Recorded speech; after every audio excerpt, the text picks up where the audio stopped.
इंसान कहता है कि मेरे पास पैसे आए तो मैं कुछ करूं, और पैसा है कि कहता है अरे इंसान, तू कुछ कर तो सही, तभी तो मैं तेरे पास आऊं। नमस्कार, मैं हूं अवधेश श्रीवास्तव और आज की चर्चा पैसे पर। जी हाँ, ये भी उतना ही बड़ा सत्य है जैसे कि सूरज पूरब से निकलता है, बच्चा माँ की कोख से ही जन्म लेता है, वैसे ही पैसे को सही ढंग से अगर समझा ना जाए, संभाला ना जाए, तो वो बहुत सारे दुख देता है। तो बस इसी पैसे को समझने और इसे संभालने की कला के बारे में आज हम चर्चा करेंगे, यानी कि हम बात करेंगे रॉबर्ट टी कियोसाकी की लिखी book rich dad poor dad की। इस किताब के इंट्रोडक्शन में मैं कुछ और बात कहूं, उससे पहले मुझे डॉक्टर एड कोकेन की एक बात याद आती है। लिखते हैं कि रिच डैड पुअर डैड अमीरी का शॉर्टकट नहीं बताती, ये सिखाती है कि आप पैसे की समझ कैसे विकसित करें, किस तरह से अपने पैसे की जिम्मेदारी निभाएं और उसके बाद किस तरह से अमीर बने। तो चलिए शुरू करते हैं। दोस्तों, जब भी बात जिम्मेदारी की आती है तो नाम याद आता है उस शख्स का जिसने जिंदगी में कितनी भी ठोकरें खाई हो, कितना भी दुखी रहा हो, पर हमारे हिस्से के गम लिए और अपने हिस्से की खुशी हमें दे दी। पिता। जेब खाली हो फिर भी मैंने उन्हें मना करते नहीं देखा, जेब खाली हो फिर भी मैंने उन्हें मना करते नहीं देखा। अरे मैंने अपने पिता से ज्यादा अमीर इस दुनिया में कोई इंसान नहीं देखा। रॉबर्ट टी कियोसाकी ने उसी पिता को ध्यान में रखते हुए, उन्हें main character of the story बनाते हुए हमें लाइफ के, आज की जिंदगी के, आज की लाइफ के सबसे इंपॉर्टेंट लेसन को पढ़ाने की कोशिश की है, विच इज पैसा।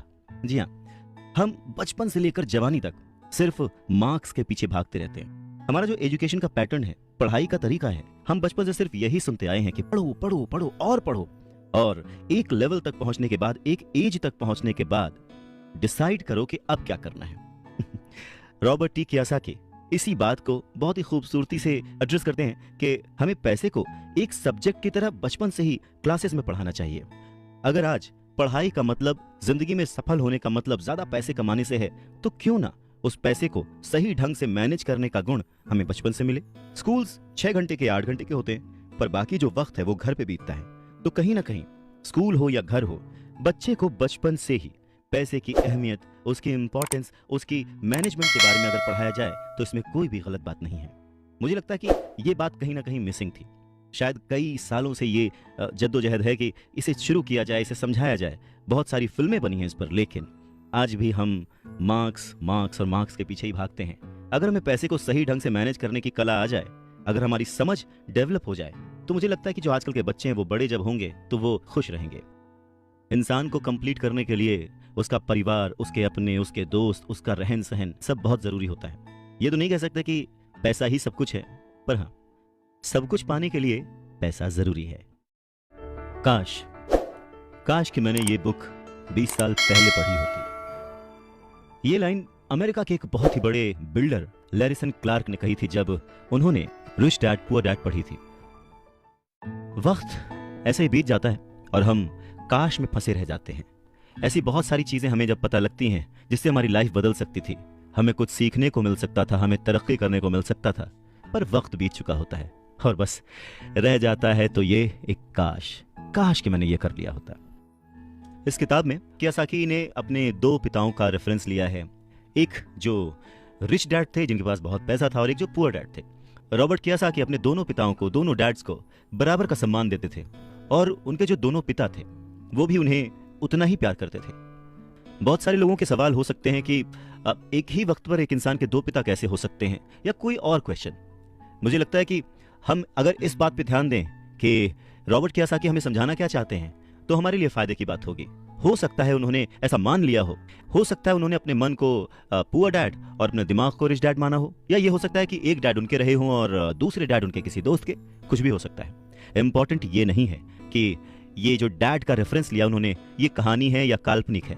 असल बात ये है कि रॉबर्ट कियोसाकी हमें समझाना क्या चाहते हैं, हमें बताना क्या चाहते हैं। चलिए मान लेते हैं कि रॉबर्ट कियोसाकी के 2 पिता थे और उनमें से एक बहुत अमीर थे, एक बहुत गरीब थे। तो रॉबर्ट कियोसाकी कहते हैं कि सोच जो है वो बहुत बड़ा रोल प्ले करती है, और इसी माध्यम से रॉबर्ट कियोसाकी कहते हैं कि हालांकि वो दोनों पिता उनके अपने थे, हालांकि वो दोनों पिता उनका उतने ही शिद्दत से, उतने ही मन से ख्याल रखते थे, उतना ही प्यार करते थे, अपनी जान निछावर करते थे और हमेशा उन्हें सिखाने की कोशिश करते थे, जिंदगी में आगे बढ़ाने की कोशिश करते थे। पर ऐसा क्यों था कि उनके एक पिता अमीर थे और एक पिता गरीब? सारा खेल सोच का है, सारा खेल नजरिए का है। नजरिया ही इंसान को तरक्की दिला सकता है और नजरिया ही इंसान के जीवन की नाव डुबा सकता है। तो ये हमारे ऊपर है कि हम किस रंग के चश्मे को पहनकर कैसा मौसम देखते हैं। किसी शायर ने क्या खूब कहा है कि जैसा दर्द हो वैसा मंजर होता है। अरे मौसम तो इंसान के अंदर होता है, और उसी अंदर के मौसम को हमेशा बनाए रखने, अपने आप को पॉजिटिव रखते हुए, अपना नजरिया सकारात्मक रखते हुए अगर हम आगे सोचें तो कुछ अच्छा तो जरूर होगा। स्कूल जाओ और मेहनत से पढ़ो, ये जो लाइन है याद करिए, बचपन में हम सब ने सुना है और एक बार नहीं कई बार सुना है। रिश्तेदारों से, घर वालों से, टीचर से, हर एक से, स्कूल जाओ और मेहनत से पढ़ो। एक वक्त तो ऐसा लगता था कि बस पढ़ते रहो पढ़ते रहो पढ़ते रहो, पर जैसे जैसे समझ आगे बढ़ी एक सवाल मन में घर करने लगा, आखिर हम पढ़ किस लिए रहे हैं? देखिए, स्कूल जाना और पढ़ाई करना ये बहुत ही अच्छी बात है, लेकिन अगर कोई काम किया जा रहा है तो वो किस वजह से किया जा रहा है ये जानना भी उतना ही जरूरी है। अपनी पढ़ाई पूरी करने के बाद हम सबसे पहले जॉब ही ढूंढते हैं ना, ये सोचकर के जॉब मिलने पर हमारी सारी प्रॉब्लम्स दूर हो जाएंगी, पैसे मिल जाएंगे, हम घर बना लेंगे, गाड़ी खरीद लेंगे और जो भी जरूरतें हैं पैसे से जुड़ी हुई वो सब पूरी कर लेंगे। पर ऐसा होता नहीं है। बहुत सारे लोग अच्छी जॉब और बहुत ही अच्छी सैलरी होने के बावजूद खुश नहीं होते। वो अपनी जरूरतें पूरी नहीं कर पाते, बहुत ही मुश्किल से घर का खर्च चला पाते हैं, पर वो लगे रहते हैं इस उम्मीद में कि शायद अगले साल फिर से इंक्रीमेंट होगा, पैसे बढ़ेंगे और उन पैसों से हम अपनी जो जरूरतें हैं जो पूरी नहीं कर पाए हैं उन्हें पूरी कर लेंगे। और वो और ज्यादा मेहनत करते हैं प्रमोशन पाने के लिए। पर वक्त के साथ साथ हमारी जरूरतें और हमारा लालच बढ़ने लगता है। पहले तो पैसे के बिना रहने के डर से हम बहुत मेहनत करने लग जाते हैं, और उसके बाद जब हमें सैलरी मिलने लगती है तो हमें लालच और ज्यादा पाने की इच्छा जाग जाती है, और चूहे बिल्ली के इसी खेल में हमारी जिंदगी का भी एक पैटर्न बन जाता है। ज्यादा मेहनत करो, ज्यादा पैसे कमाओ, ज्यादा पैसे कमाओ, घर का खर्च चलाओ, पैसे खत्म, फिर ज्यादा मेहनत करो, और ये जो विशेष सर्कल है ये चलता रहता है, और इसी सर्कल में हम गोल गोल गोल गोल घूमते रहते हैं। अगर हमारे पास ज्यादा पैसे आ भी जाएं तो भी हमें इस विशेष सर्कल में घूमने की आदत पड़ जाती है। हमें डर और लालच पर काबू पाना सीखना बहुत जरूरी है, क्योंकि अगर हम अमीर बन भी गए तो इन आदतों की वजह से हम हमेशा डर के साए में रहेंगे और अपनी जिंदगी को एंजॉय नहीं कर पाएंगे। पहले के जमाने में शिक्षा एक जरिया थी लोगों की पर्सनैलिटी डेवलप करने का और आसपास के हर विषय में उन्हें जानकारी देने का। पर वक्त के साथ साथ पढ़ाई का लक्ष्य, उसका गोल बदल गया। पढ़ाई का मकसद रह गया बड़े होकर अपनी जीविका चलाना, ब्रेड एंड बटर कमाना, और इसमें कुछ गलत भी नहीं है। वक्त के साथ चीजें बदलना बहुत जरूरी है, क्योंकि जो चीज वक्त के साथ नहीं बदलती वो या तो हमारी खुशियां छीनती है या फिर समाज को बहुत ही पीछे ले जाती है। रॉबर्ट टी कियोसाकी ने इस बहुत ही अहम मुद्दे को यहां पर उठाया है अपने book rich dad poor dad में।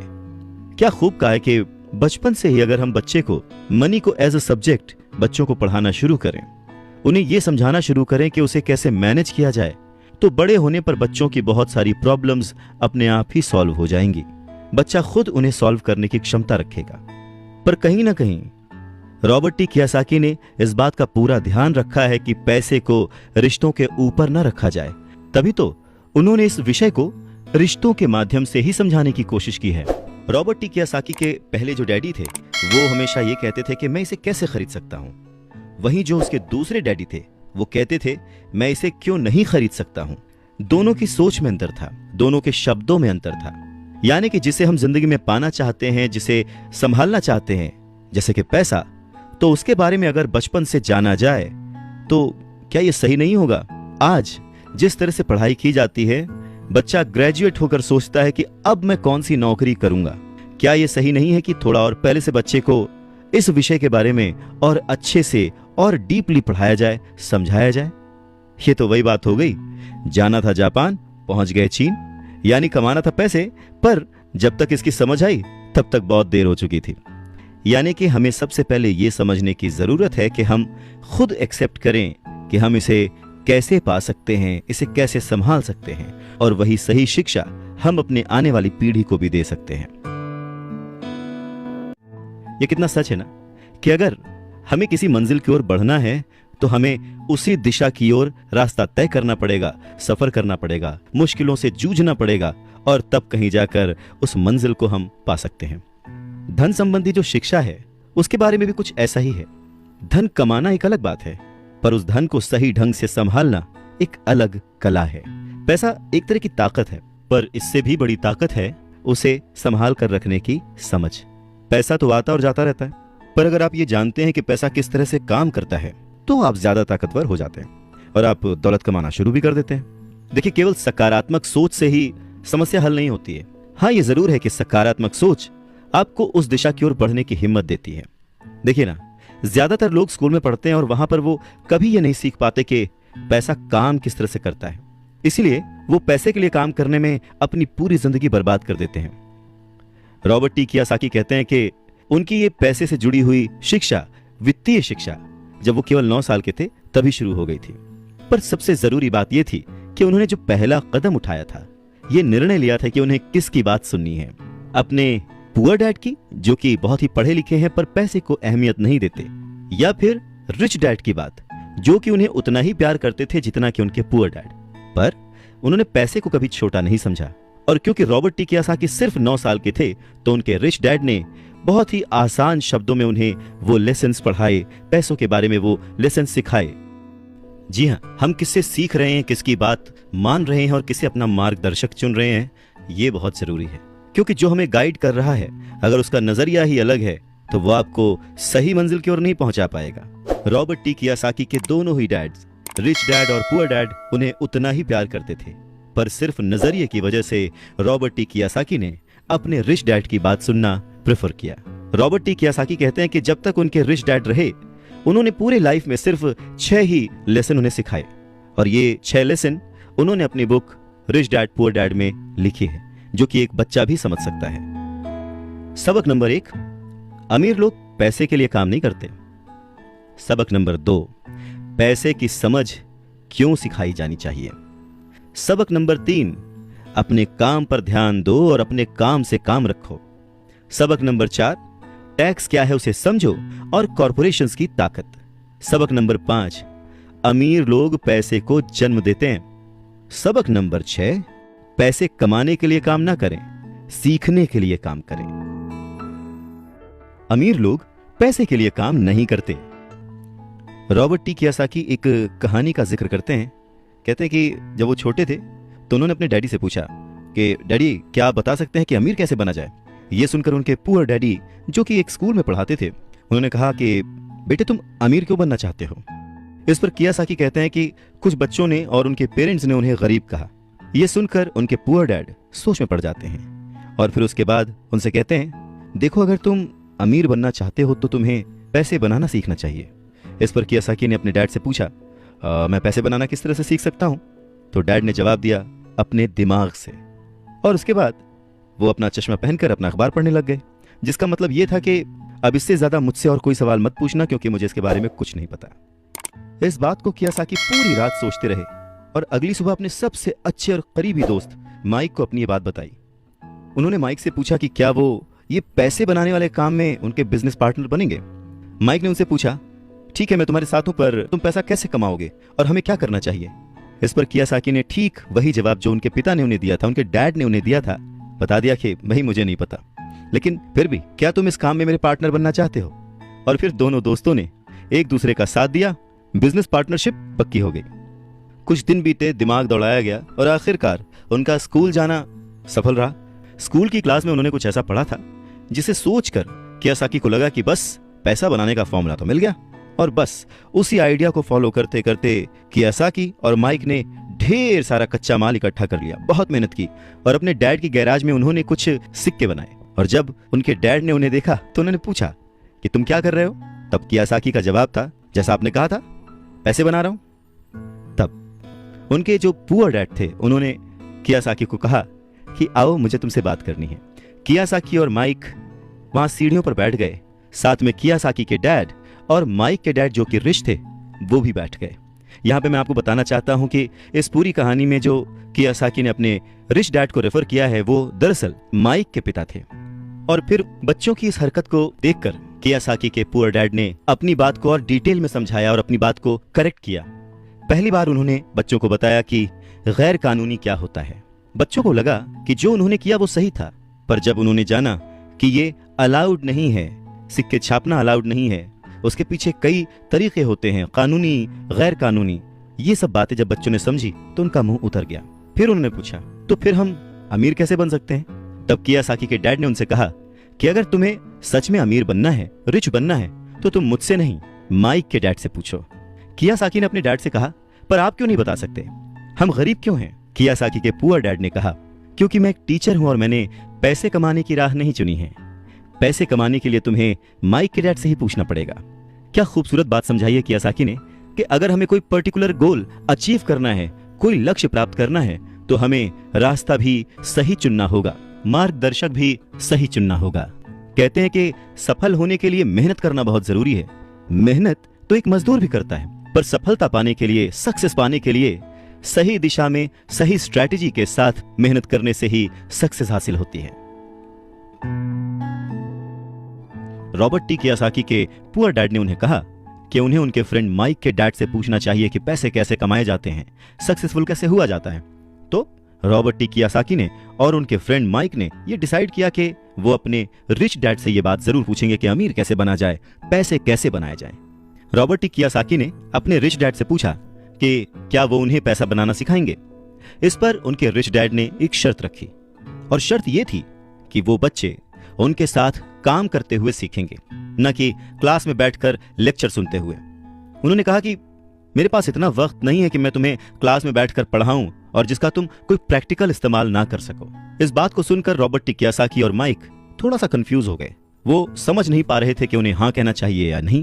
उन बच्चों की कंफ्यूजन देखकर उनके डैड ने उनसे कहा, अगर जिंदगी में सक्सेस पाना चाहते हो, सफल होना चाहते हो, तो कम समय लेकर डिसाइड करना सीखो, जल्द से जल्द डिसीजन लेना सीखो।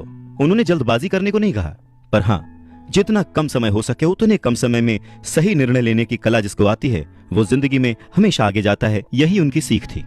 और फिर बच्चों ने डिसाइड किया कि वो खेल छोड़कर सीखने का विकल्प चुनेंगे, काम करने का विकल्प चुनेंगे, ताकि उन्हें यह समझ में आ सके कि पैसे कैसे कमाए जा सकते हैं।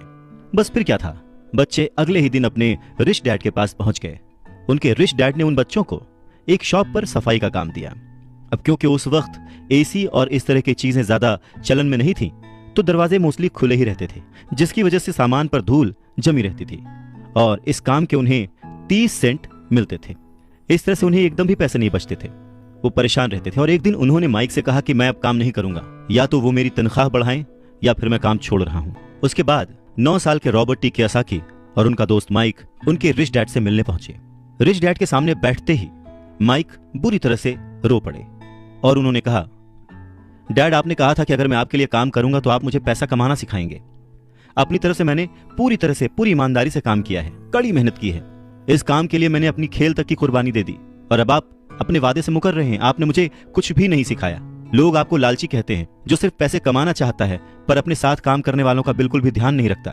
मैं एक छोटा सा बच्चा हूं और आपको मेरे साथ ऐसा बर्ताव नहीं करना चाहिए था। रॉबर्ट टी कियासाकी के डैड ने कहा, पर मैं तो तुम्हें काम सिखा रहा हूं। रॉबर्ट टी कियासाकी कहते हैं कि उस वक्त वो गुस्से में थे, तो उन्होंने पूछा, नहीं, आप मुझे कुछ नहीं सिखा रहे, बताइए आपने मुझे क्या सिखाया। कुछ भी नहीं। आपसे सीखने के लिए मैं बस चंद सिक्कों में काम करने के लिए तैयार हो गया और उसके बाद तो आपने मुझसे बात तक नहीं की। मैं आपकी शिकायत सरकार से करूंगा।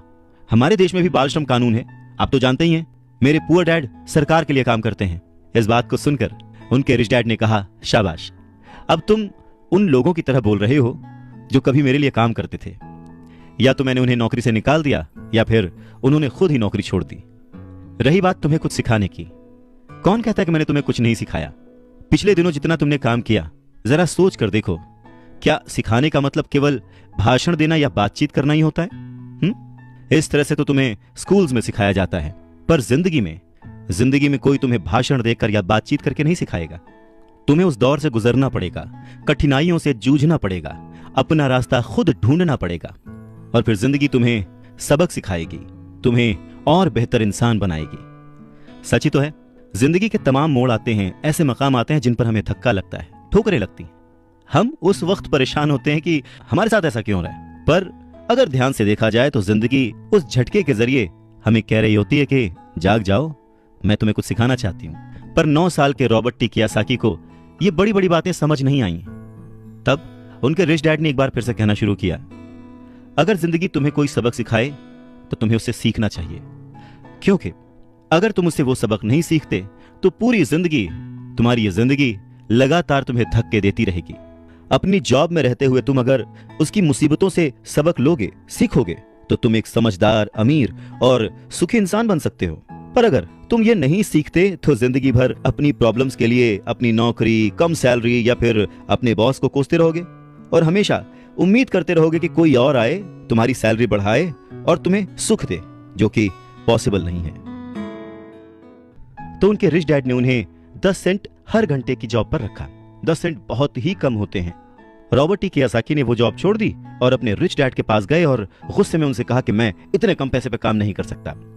ये बात सुनकर उनके रिच डैड ने कहा, मुझे खुशी है कि तुम 10 सेंट पर काम करने के लिए असंतुष्ट हो।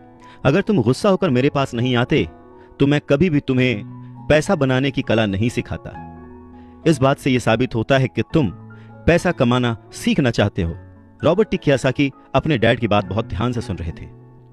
उनके डैड ने कहना जारी रखा, तुम्हें पता है कि गरीबी पैसों की नहीं, मन की होती है। इंसान पूरी जिंदगी डरते डरते सिर्फ पैसे के लिए ही काम करता रहता है। मैं कभी नहीं कहूंगा कि तुम पैसे के लिए काम करो। तुम्हें ऐसा काम करना चाहिए कि तुम्हारा पैसा तुम्हारे लिए काम करे। लोग कहते हैं कि मैं समस्या की जड़ हूं, मैं उन्हें कम पैसे देता हूं, पर सच तो यह है कि लोग उसी वेतन में काम करते रहना चाहते हैं। वो अपने आप से नहीं पूछते कि वो क्यों उतने कम पैसे में काम कर रहे हैं। पर अगर वो लोग या तुम इसी तरीके से सोचते रहे कि समस्या की जड़ मैं हूं, तो जिंदगी भर न वो लोग कुछ सीख पाएंगे न तुम कुछ सीख पाओगे। आसान क्या है, मुझे बदलना या फिर खुद को बदलना और अपने आप को इस लायक बनाना कि आप उससे अच्छा काम सीख पाएं। अगर तुम पैसे के लिए काम करना सीखना चाहते हो तो स्कूल में ही रहो। यह सीखने के लिए उससे बढ़िया जगह कोई और है नहीं। परंतु अगर तुम ये सीखना चाहते हो कि पैसा तुम्हारे लिए किस तरह से काम करे, तो मैं तुम्हारा रिच डैड तुम्हें यह सिखा सकता हूं। पर यह तभी संभव होगा, तभी पॉसिबल होगा जब ये तुम खुद सीखना चाहो। तो तुम सीखने के लिए तैयार हो? रॉबर्ट टी कियोसाकी ने हाँ में सर हिलाया और फिर रिच डैड ने कहना शुरू किया, देखो बच्चे, जैसे मैंने कहा, सीखने के लिए बहुत कुछ है। पैसे से अपने लिए काम कैसे करवाया जाए, यह जिंदगी भर चलने वाली पढ़ाई है। मैं पहले से ही जानता हूं कि मेरी धन संबंधी पढ़ाई जीवन भर चलेगी और इसकी वजह यह है कि मैं जितना ज्यादा जान लेता हूं, उससे भी ज्यादा जानने की मेरी इच्छा बढ़ती चली जाती है। बहुत ही कम लोगों को इस बात का एहसास होता है कि असली समस्या पैसे की नहीं है। असली समस्या, असली प्रॉब्लम नॉलेज की है, सोच की है। तो क्या तुम्हारे अंदर सीखने की उतनी ही इच्छा है जितना पहले थी? इस पर रॉबर्ट टी कियोसाकी ने कहा, हाँ बिल्कुल, मैं दूसरे लोगों की तरह थोड़े हूं, मैं सीखना चाहता हूं। तब रिच डैड ने कहना शुरू किया, ठीक है, तो कल से तुम फिर वापस काम पर जाओ, पर इस बार मैं तुम्हें कोई तनख्वाह नहीं दूंगा। तुम्हारी तनख्वाह बंद। तुम हर शनिवार 3 घंटे उसी तरह काम करोगे, लेकिन इस बार तुम्हें 10 सेंट प्रति घंटे के हिसाब से सैलरी नहीं मिलेगी।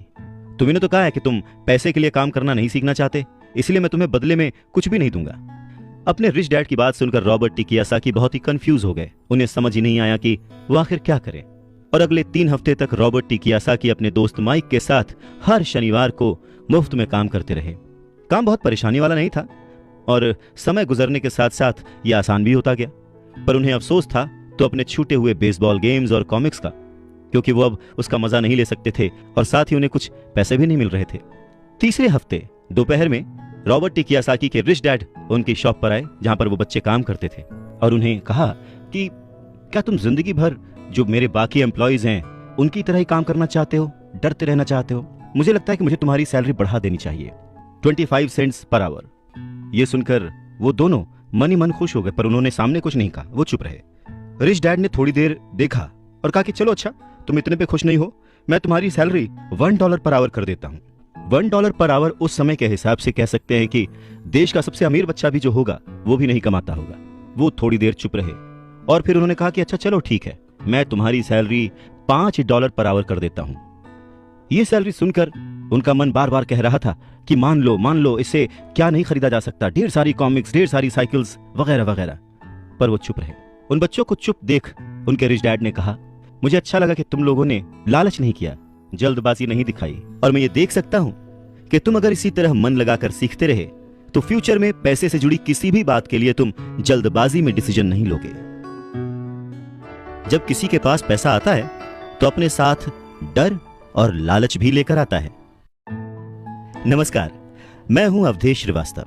रॉबर्ट टी कियोसाकी के रिच डैड उन्हें पैसे के बारे में, उसकी अहमियत के बारे में और साथ में आने वाले डर और लालच के बारे में समझाते हुए कहते हैं कि कुछ और पाने की इच्छा को, बेहतर पाने की इच्छा को लोग लालच कहते हैं, पर मेरे लिए ये इच्छा ही है और इसमें कोई बुराई भी नहीं है। पर यकीन मानो, अगर मैं तुम्हें $5 भी दूं तो भी तुम्हारी समस्या नहीं सुलझेगी, तुम अमीर नहीं बन पाओगे। अपने रिच डैड की बात सुनकर रॉबर्ट टी कियोसाकी ने पूछा, ऐसा क्यों? अगर मैं इतनी सैलरी उठाऊंगा उसके बाद भी मैं अमीर क्यों नहीं बन पाऊंगा? तब रिच डैड ने कहा, क्योंकि अमीरी मन से होती है, सोच से होती है, पैसे से नहीं। पैसा आज है, कल जा भी सकता है, पर जो इंसान सोच से अमीर है, जो ये जानता है कि पैसे को कैसे संभाला जाए, पैसे को कैसे कमाया जाए, पैसे को कैसे बनाया जाए, वो कभी भी गरीब नहीं हो सकता। इस पर रॉबर्ट टी कियोसाकी ने पूछा, तो क्या हमें पैसे से दूर रहना चाहिए, उसके पीछे भागना नहीं चाहिए? इस पर रिच डैड ने जवाब दिया, देखो, पैसे से दूर रहना भी उतना ही बड़ा पागलपन है जितना कि उसके पीछे भागना। मुसीबत की घड़ी में या पैसे न होने की घड़ी में, गरीबी की हालत में ज्यादातर लोग ये नहीं जानते कि वो अपने दिमाग से सोचते हैं या अपने दिल से। आपकी भावनाएं तो आपकी ही रहेंगी, पर मुसीबत के वक्त दिल से नहीं, दिमाग से सोचना भी आना चाहिए। अक्सर लोग जब नौकरियां छोड़ते हैं, अक्सर लोग जब अपने बॉस की बुराई करते हैं, अक्सर लोग जब अपनी मुसीबतों के पहाड़ की बात करते हैं, तो वो अपने दिल से सोच रहे होते हैं, क्योंकि जो दिमाग से सोचता है वो हमेशा अपनी तरक्की के बारे में सोचता है। वो इस डर से नहीं सोचता कि उसकी नौकरी चली जाएगी। तुम्हें दिल के हाथों मजबूर होकर, डर के हाथों मजबूर होकर पैसे का गुलाम नहीं बनना है। मैं चाहता हूं कि तुम दिमाग से सोचो और पैसे को अपना गुलाम बनाओ, ताकि वो पैसा तुम्हारे लिए काम करे। क्योंकि इस दुनिया में सच्चा अमीर वही है जो पैसे के पीछे न भागे, जो खुद पैसे के लिए काम ना करे, बल्कि उसका पैसा उसके लिए 24 घंटे काम करता रहे। बढ़ती हुई महंगाई और घटती हुई कमाई को देखकर मुझे आधार कार्ड की नहीं बल्कि उधार कार्ड की जरूरत महसूस हो रही है। सच में रॉबर्ट टी कियोसाकी की यह बुक तब भी उतनी ही प्रासंगिक थी, उतनी ही रिलेवेंट थी जितनी की आज। महंगाई हमेशा बढ़ती आई है, चीजें महंगी होती आई हैं, दाम बढ़ते आए हैं। उसके पीछे का कारण, उसके पीछे की सोच क्या है और ये महंगाई है क्या, कैसे बढ़ती है, इसके बारे में रॉबर्ट टी कियोसाकी के रिच डैड बहुत अच्छे से समझाते हैं। वो कहते हैं कि जितना ज्यादा हम पैसे कमाते हैं उतना ही ज्यादा उसके खोने का डर हमारे अंदर बढ़ता जाता है। पैसे के साथ जो डर आता है, पैसे के साथ जो लालच आता है, वही हमें पैसे के पीछे भगाता है और हमें पैसे का गुलाम बनाता है। हमें यह समझने की जरूरत है कि इस लाइफ की जरूरतों में हम सब बंधे हुए हैं। हम सब अपने परिवार को चलाने के लिए, अपनी डेली नीड पूरी करने के लिए, अपने शौक पूरे करने के लिए दिन ब दिन पैसे के पीछे भागते रहते हैं। धीरे धीरे ज्यादा पैसा कमाने की इच्छा करते रहते हैं। पैसा कमाना गलत नहीं है, पर पैसे कमाने के पीछे की नीयत, उसका सही होना जरूरी है। और वो नीयत ही है जो इस समाज में महंगाई बढ़ाती है, और वो नीयत ही है जो इस समाज में डिसबैलेंस पैदा करती है। एक छोटे से एग्जाम्पल से इस बात को समझा जा सकता है कि एक डॉक्टर जो अपने परिवार को ज्यादा खुशी देना चाहता है, अपनी फीस बढ़ा देता है। उसकी फीस बढ़ने की वजह से सारी मेडिकल फैसिलिटीज, स्वास्थ्य सुविधाएं सब महंगी हो जाती हैं। अब इससे गरीब लोगों को सबसे ज्यादा नुकसान पहुंचता है। इसलिए गरीब लोगों का स्वास्थ्य अमीर लोगों से ज्यादा बुरा होने लगता है। अब क्योंकि डॉक्टर्स ने अपनी फीस बढ़ा दी है, इसलिए लॉयर्स ने भी अपनी फीस बढ़ा दी। लॉयर्स ने अपनी फीस बढ़ा दी तो स्कूल टीचर भी अपनी तनख्वाह बढ़ाना चाहते हैं, और यह सिलसिला बस यूं ही चलता रहता है। जल्द ही अमीर और गरीब होता जाता है, और इतना बड़ा अंतर दोनों के बीच आ जाता है कि सोशल डिसबैलेंस पैदा हो जाता है। रिच डैड की बात सुनकर रॉबर्ट टी कियोसाकी ने उनसे पूछा, डैड, क्या कीमतें बढ़नी नहीं चाहिए? इस पर रिच डैड ने जवाब दिया, अच्छी तरह से चल रही सरकार और एक शिक्षित समाज में तो नहीं बढ़नी चाहिए। कीमतें दरअसल कम होनी चाहिए। जाहिर है कि ऐसा केवल सिद्धांतों में ही होता है, आइडियली ऐसा होना चाहिए, पर प्रैक्टिकली ऐसा नहीं होता। कीमतें अज्ञान से पैदा हुए लालच और डर के कारण होती हैं, जैसा कि मैंने तुम्हें बताया। अगर स्कूल्स में मनी के बारे में, पैसों के बारे में सिखाया जाता तो लोगों के पास ज्यादा पैसा होता और बाजार की कीमतें भी कम होती। ये सब कुछ इंटर रिलेटेड है, एक दूसरे से जुड़ा हुआ। पर हमारी सोसाइटी में सिर्फ पैसे के लिए काम करना सिखाया जाता है, पैसे की ताकत का इस्तेमाल करना नहीं सिखाया जाता। और इसीलिए मैं हमेशा कहता हूं कि पैसे से जुड़े ऐसे किसी भी मुद्दे पर दिमाग से सोचने की जरूरत है। इसके आगे रॉबर्ट टी कियोसाकी अपने डैड से पूछते हैं, डैड बहुत देर से आप कह रहे हैं कि दिल से मत सोचो, दिमाग से सोचो, आखिर दिल से सोचने और दिमाग से सोचने में फर्क क्या है? इस पर रिच डैड उन्हें समझाते हैं, देखो मैं ये बात अक्सर सुनता हूँ कि हर आदमी को काम करना पड़ता है, या फिर अमीर लोग दूसरों के पैसे मार लेते हैं, मेरी सैलरी बढ़नी चाहिए, मैं इस काम से खुश नहीं हूं, मैं दूसरी जगह जॉब ढूंढ लूंगा, वगैरह वगैरह। पर अगर हम ध्यान से देखें तो ये सारी बातें भावनाओं में बहकर कही गई हैं, ये सारी बातें इमोशनल होकर कही गई हैं, और अक्सर भावनाओं में बहकर हम जो भी डिसीजन लेते हैं वो सिर्फ हमें नुकसान पहुंचाता है। तो बात को समझो, जब भी कोई डिसीजन लो दिमाग से लो, जल्दबाजी मत करो, हाँ पर जल्दी करो। बस इसी तरह से मन लगाकर काम करते रहो, तुम्हारा जो दिमाग है वो तुम्हें जल्द से जल्द कुछ ना कुछ ऐसे सही तरीके बता ही देगा जिससे तुम ज्यादा कमा पाओगे, ऐसी चीजें देख पाओगे जो दूसरे लोग नहीं देख पाते। मौका उनकी नाक के नीचे होता है, अवसर उनके पास होता है, सामने होता है, पर वो उसे पहचान नहीं पाते। पर अगर तुम दिमाग से काम लोगे तो तुम उन्हें पहचान पाओगे, उन मौकों का फायदा उठा पाओगे और जिंदगी में आगे बढ़ पाओगे। पैसा आए तो मुसीबत, ना आए तो मुसीबत, इसीलिए पैसे को समझना बहुत जरूरी है। रॉबर्ट टी कियोसाकी कहते हैं कि वो और उनका दोस्त माइक अब बड़े हो चुके थे और माइक ने अपने डैडी का बहुत बड़ा सा कारोबार संभाल लिया था और बहुत सक्सेसफुल भी था। और अब माइक अपने बेटे को ठीक वैसे ही सिखा रहा था जैसे कि उसके डैड ने, यानी कि रॉबर्ट टी कियोसाकी के रिच डैड ने उन दोनों को सिखाया था। रॉबर्ट टी कियोसाकी कहते हैं कि जब वो 47 साल के हुए तो उन्होंने डिसाइड किया कि अब उन्हें रिटायर हो जाना चाहिए। रिटायरमेंट का ये मतलब नहीं होता कि काम नहीं किया जाएगा या आगे काम नहीं करना चाहते, वगैरह वगैरह। रिटायरमेंट का मतलब ये होता है कि अब आप इस लायक हो गए हैं कि आपका पैसा आपके लिए काम करे। रिटायरमेंट का सही मतलब यही है कि आपने पूरी जिंदगी जो मेहनत करके, जो स्ट्रैटेजीज बना के, सही जगह निवेश करके पैसा लगाया था, अब आपकी वो एज आ चुकी है कि अब आप उस पैसे को एंजॉय करें, क्योंकि आपका पैसा अब आपके लिए काम करना शुरू कर चुका है। कुछ लोग पूरी जिंदगी काम करते रहते हैं, रिटायर नहीं हो पाते।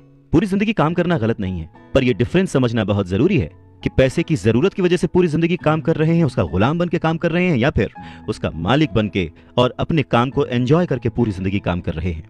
रिटायरमेंट को दूसरे शब्दों में चिंताओं से आजादी भी कह सकते हैं। इसका मतलब यह है, पैसा अगर सही तरह से खर्च किया जाए, पैसे को अगर सही तरह से मैनेज किया जाए तो वो अपने आप बढ़ता रहता है। ये ठीक एक पेड़ लगाने की तरह है कि आप सालों तक इसे पानी देते हैं। जब आप अपने बिजनेस में होते हैं, अपनी जॉब में होते हैं, और कभी भी इसमें कोताही नहीं करते। जब भी उस पेड़ को जरूरत होती है आप उसकी सेवा करते हैं, और फिर जब वो पेड़ बड़ा हो जाता है, जमीन की गहराइयों में उसकी जड़ें पहुंच जाती हैं, फिर वो अपने आप आपको छाया और फल देता है, और फिर आपको उसके लिए काम करने की जरूरत नहीं पड़ती।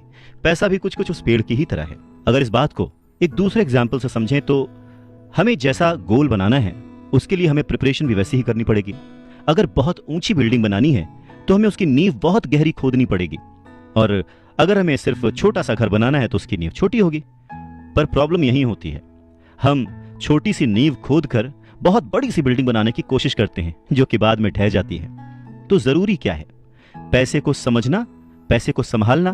पैसे को संभालने के लिए उसे समझा कैसे जाए, इसके लिए सबसे जरूरी बात है लायबिलिटीज और एसेट्स के बीच फर्क को समझा जाए, और एसेट्स को खरीदा जाए और लायबिलिटीज में पैसे न डाले जाएं। अच्छा, ये सुनने में बहुत ही आसान लगता है, लेकिन सच यही है कि ये आपको अमीर बनने में बहुत मदद करेगा।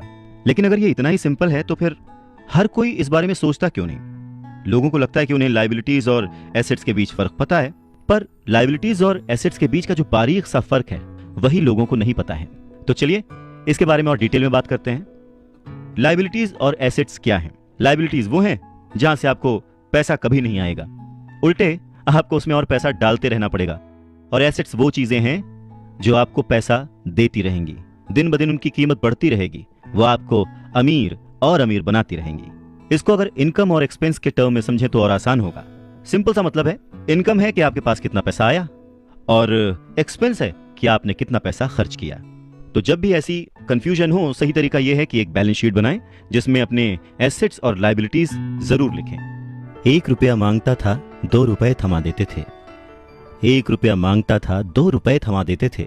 कुछ इस तरह से पापा मुझे अमीर बना दिया करते थे। कहते हैं कि सोच अगर सही दिशा में हो तो मंजिल बड़ी आसानी से मिल जाती है। इंसान की जरूरतों को पूरा करने के लिए पैसे की आज कितनी जरूरत है, ये बात हम में से किसी से भी छिपी हुई नहीं है। हम सब दिन रात मेहनत करते हैं, सोचते हैं कि हम अमीर बन जाएं, पर क्या वो सोच हमारे अंदर है?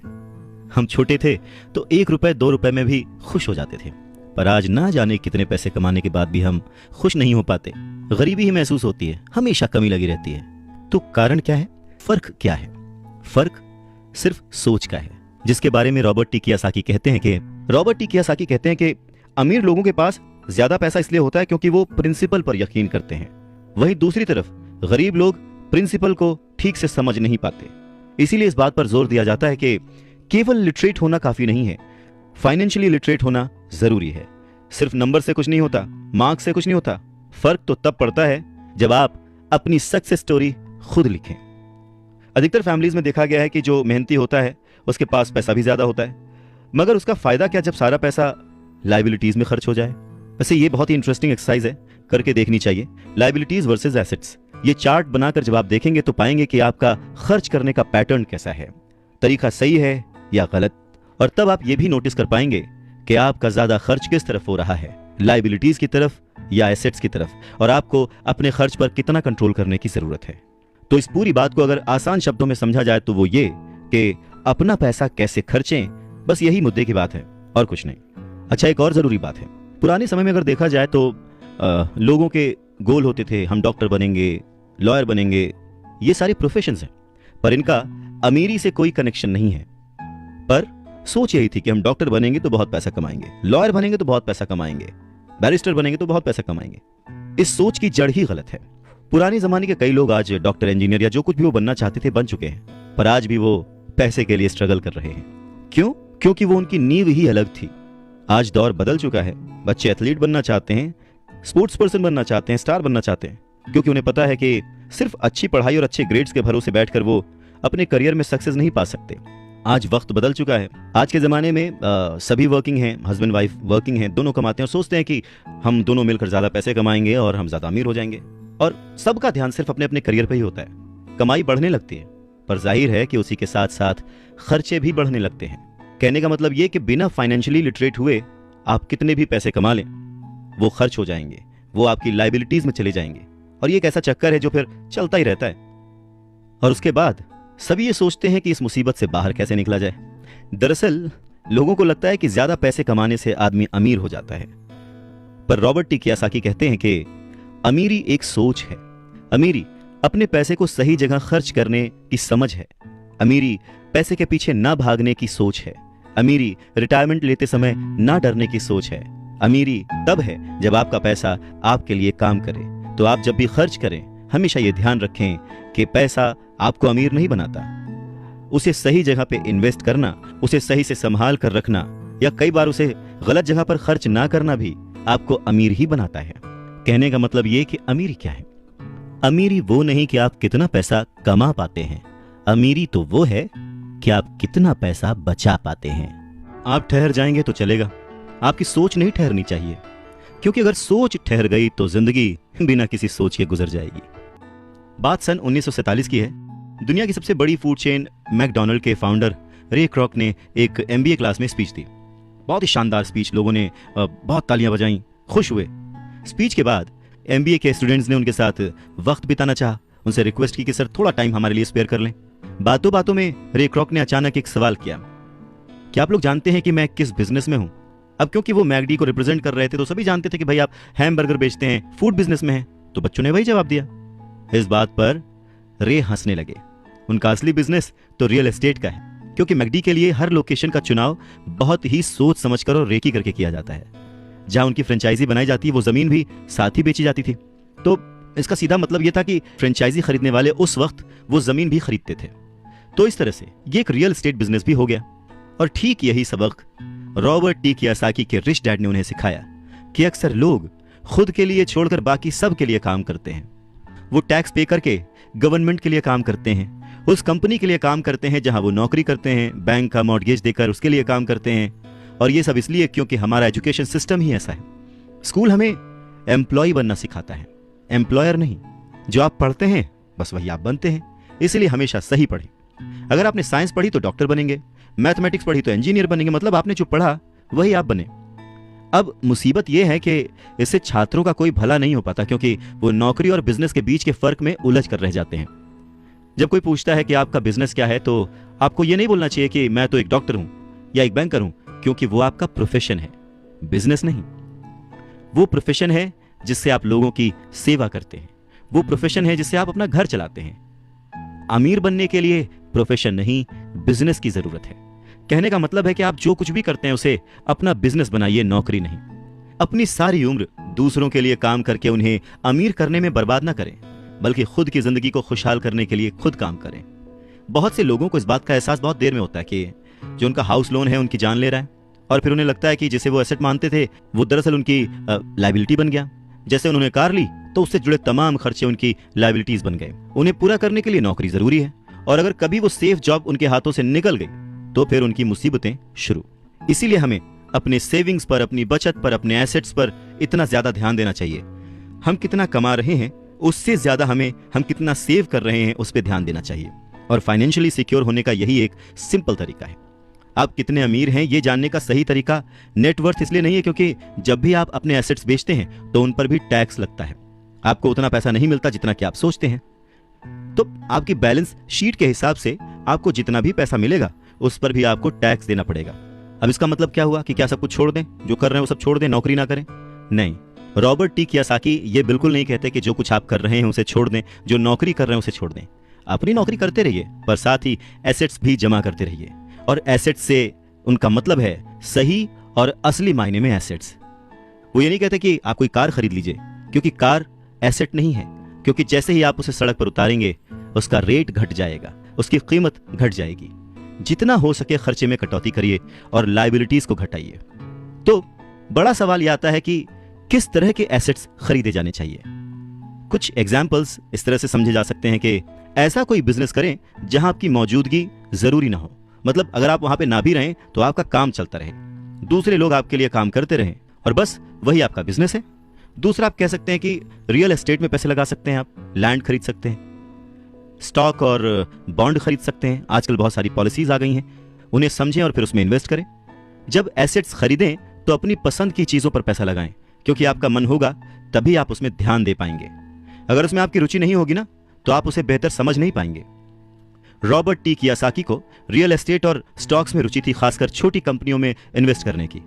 तो उन्होंने अपने रिच डैड की सलाह पर अपनी नौकरी कभी नहीं छोड़ी। वो जॉब करते रहे, साथ ही अपने एसेट कॉलम को बड़ा और मजबूत बनाते रहे। उन्होंने अपना कमाया हुआ एक एक पैसा बेकार खर्च नहीं किया, उसे सेव किया। वो हमेशा ये मानकर चलते रहे कि इस पैसे की उन्हें जरूरत नहीं है, वो उसके मालिक हैं, गुलाम नहीं है। अगर आपको लगता है कि आप लग्जूरियस लाइफ जीना चाहते हैं, लग्जरी खरीदना चाहते हैं, शौक से खरीदिए, कोई बड़ी बात नहीं है। पर जैसे ही आपको ये विचार आए, ये भी जरूर सोचिए कि अमीर और गरीब में बस यही फर्क है। जहां पर मिडिल क्लास आदमी या गरीब आदमी पैसा आते ही पहले लग्जरी में खर्च करता है, वहीं अमीर आदमी उसे सबसे बाद में खरीदता है। तो यही सीक्रेट है अमीरों के और अमीर होने का और गरीबों की बढ़ती गरीबी का। संपत्ति वो है जो हमें पैसे कमा के देती है, और जिम्मेदारी, दायित्व वो है जो हमसे पैसे खर्च करवाता है। रॉबर्ट टी कियोसाकी कहते हैं कि उनके रिच डैड हमेशा चीजों को सिंपल तरीके से समझने और समझाने में विश्वास रखते थे। उन्होंने बच्चों से कहा कि अकाउंटिंग में अंक यानी नंबर इंपॉर्टेंट नहीं है, इंपॉर्टेंट तो वो बात है जो वो नंबर्स, वो अंक बता रहे हैं। ये ठीक लेटर्स की तरह है या शब्दों की तरह है। जैसे शब्द या वर्ड्स इंपॉर्टेंट नहीं होते, इंपॉर्टेंट वो बात होती है जो वो शब्द कह रहे हैं, जो वो शब्द बताना चाहते हैं। कई लोग पढ़ते हैं परंतु बहुत ज्यादा समझ नहीं पाते। अब ये रीडिंग की एक प्रॉब्लम हो सकती है। जैसे एक छोटा सा एग्जांपल लें कि अगर आपके घर में कभी मोबाइल आया हो या वीसीआर आया हो और उसके साथ एक इंस्ट्रक्शन बुक भी आती है, कभी आपने उस इंस्ट्रक्शन बुक को पढ़ा है? मैं ये गारंटी दे सकता हूं कि बहुत सारे लोगों को उसे पढ़ने के बाद भी कुछ समझ नहीं आएगा और ऐसा लगेगा कि वो दुनिया का सबसे मुश्किल काम है। ठीक वैसे ही अंकों के साथ है। अगर आप अमीर बनना चाहते हैं तो आपको अंकों को पढ़ना और उन्हें समझना आना चाहिए।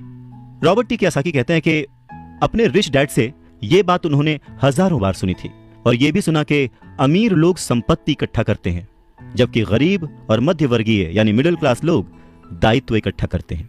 तो सवाल यह आता है कि जब कोई नौकरी कर रहा है, अच्छी सैलरी उठा रहा है, फिर भी उसके पास पैसे की तंगी क्यों होती है?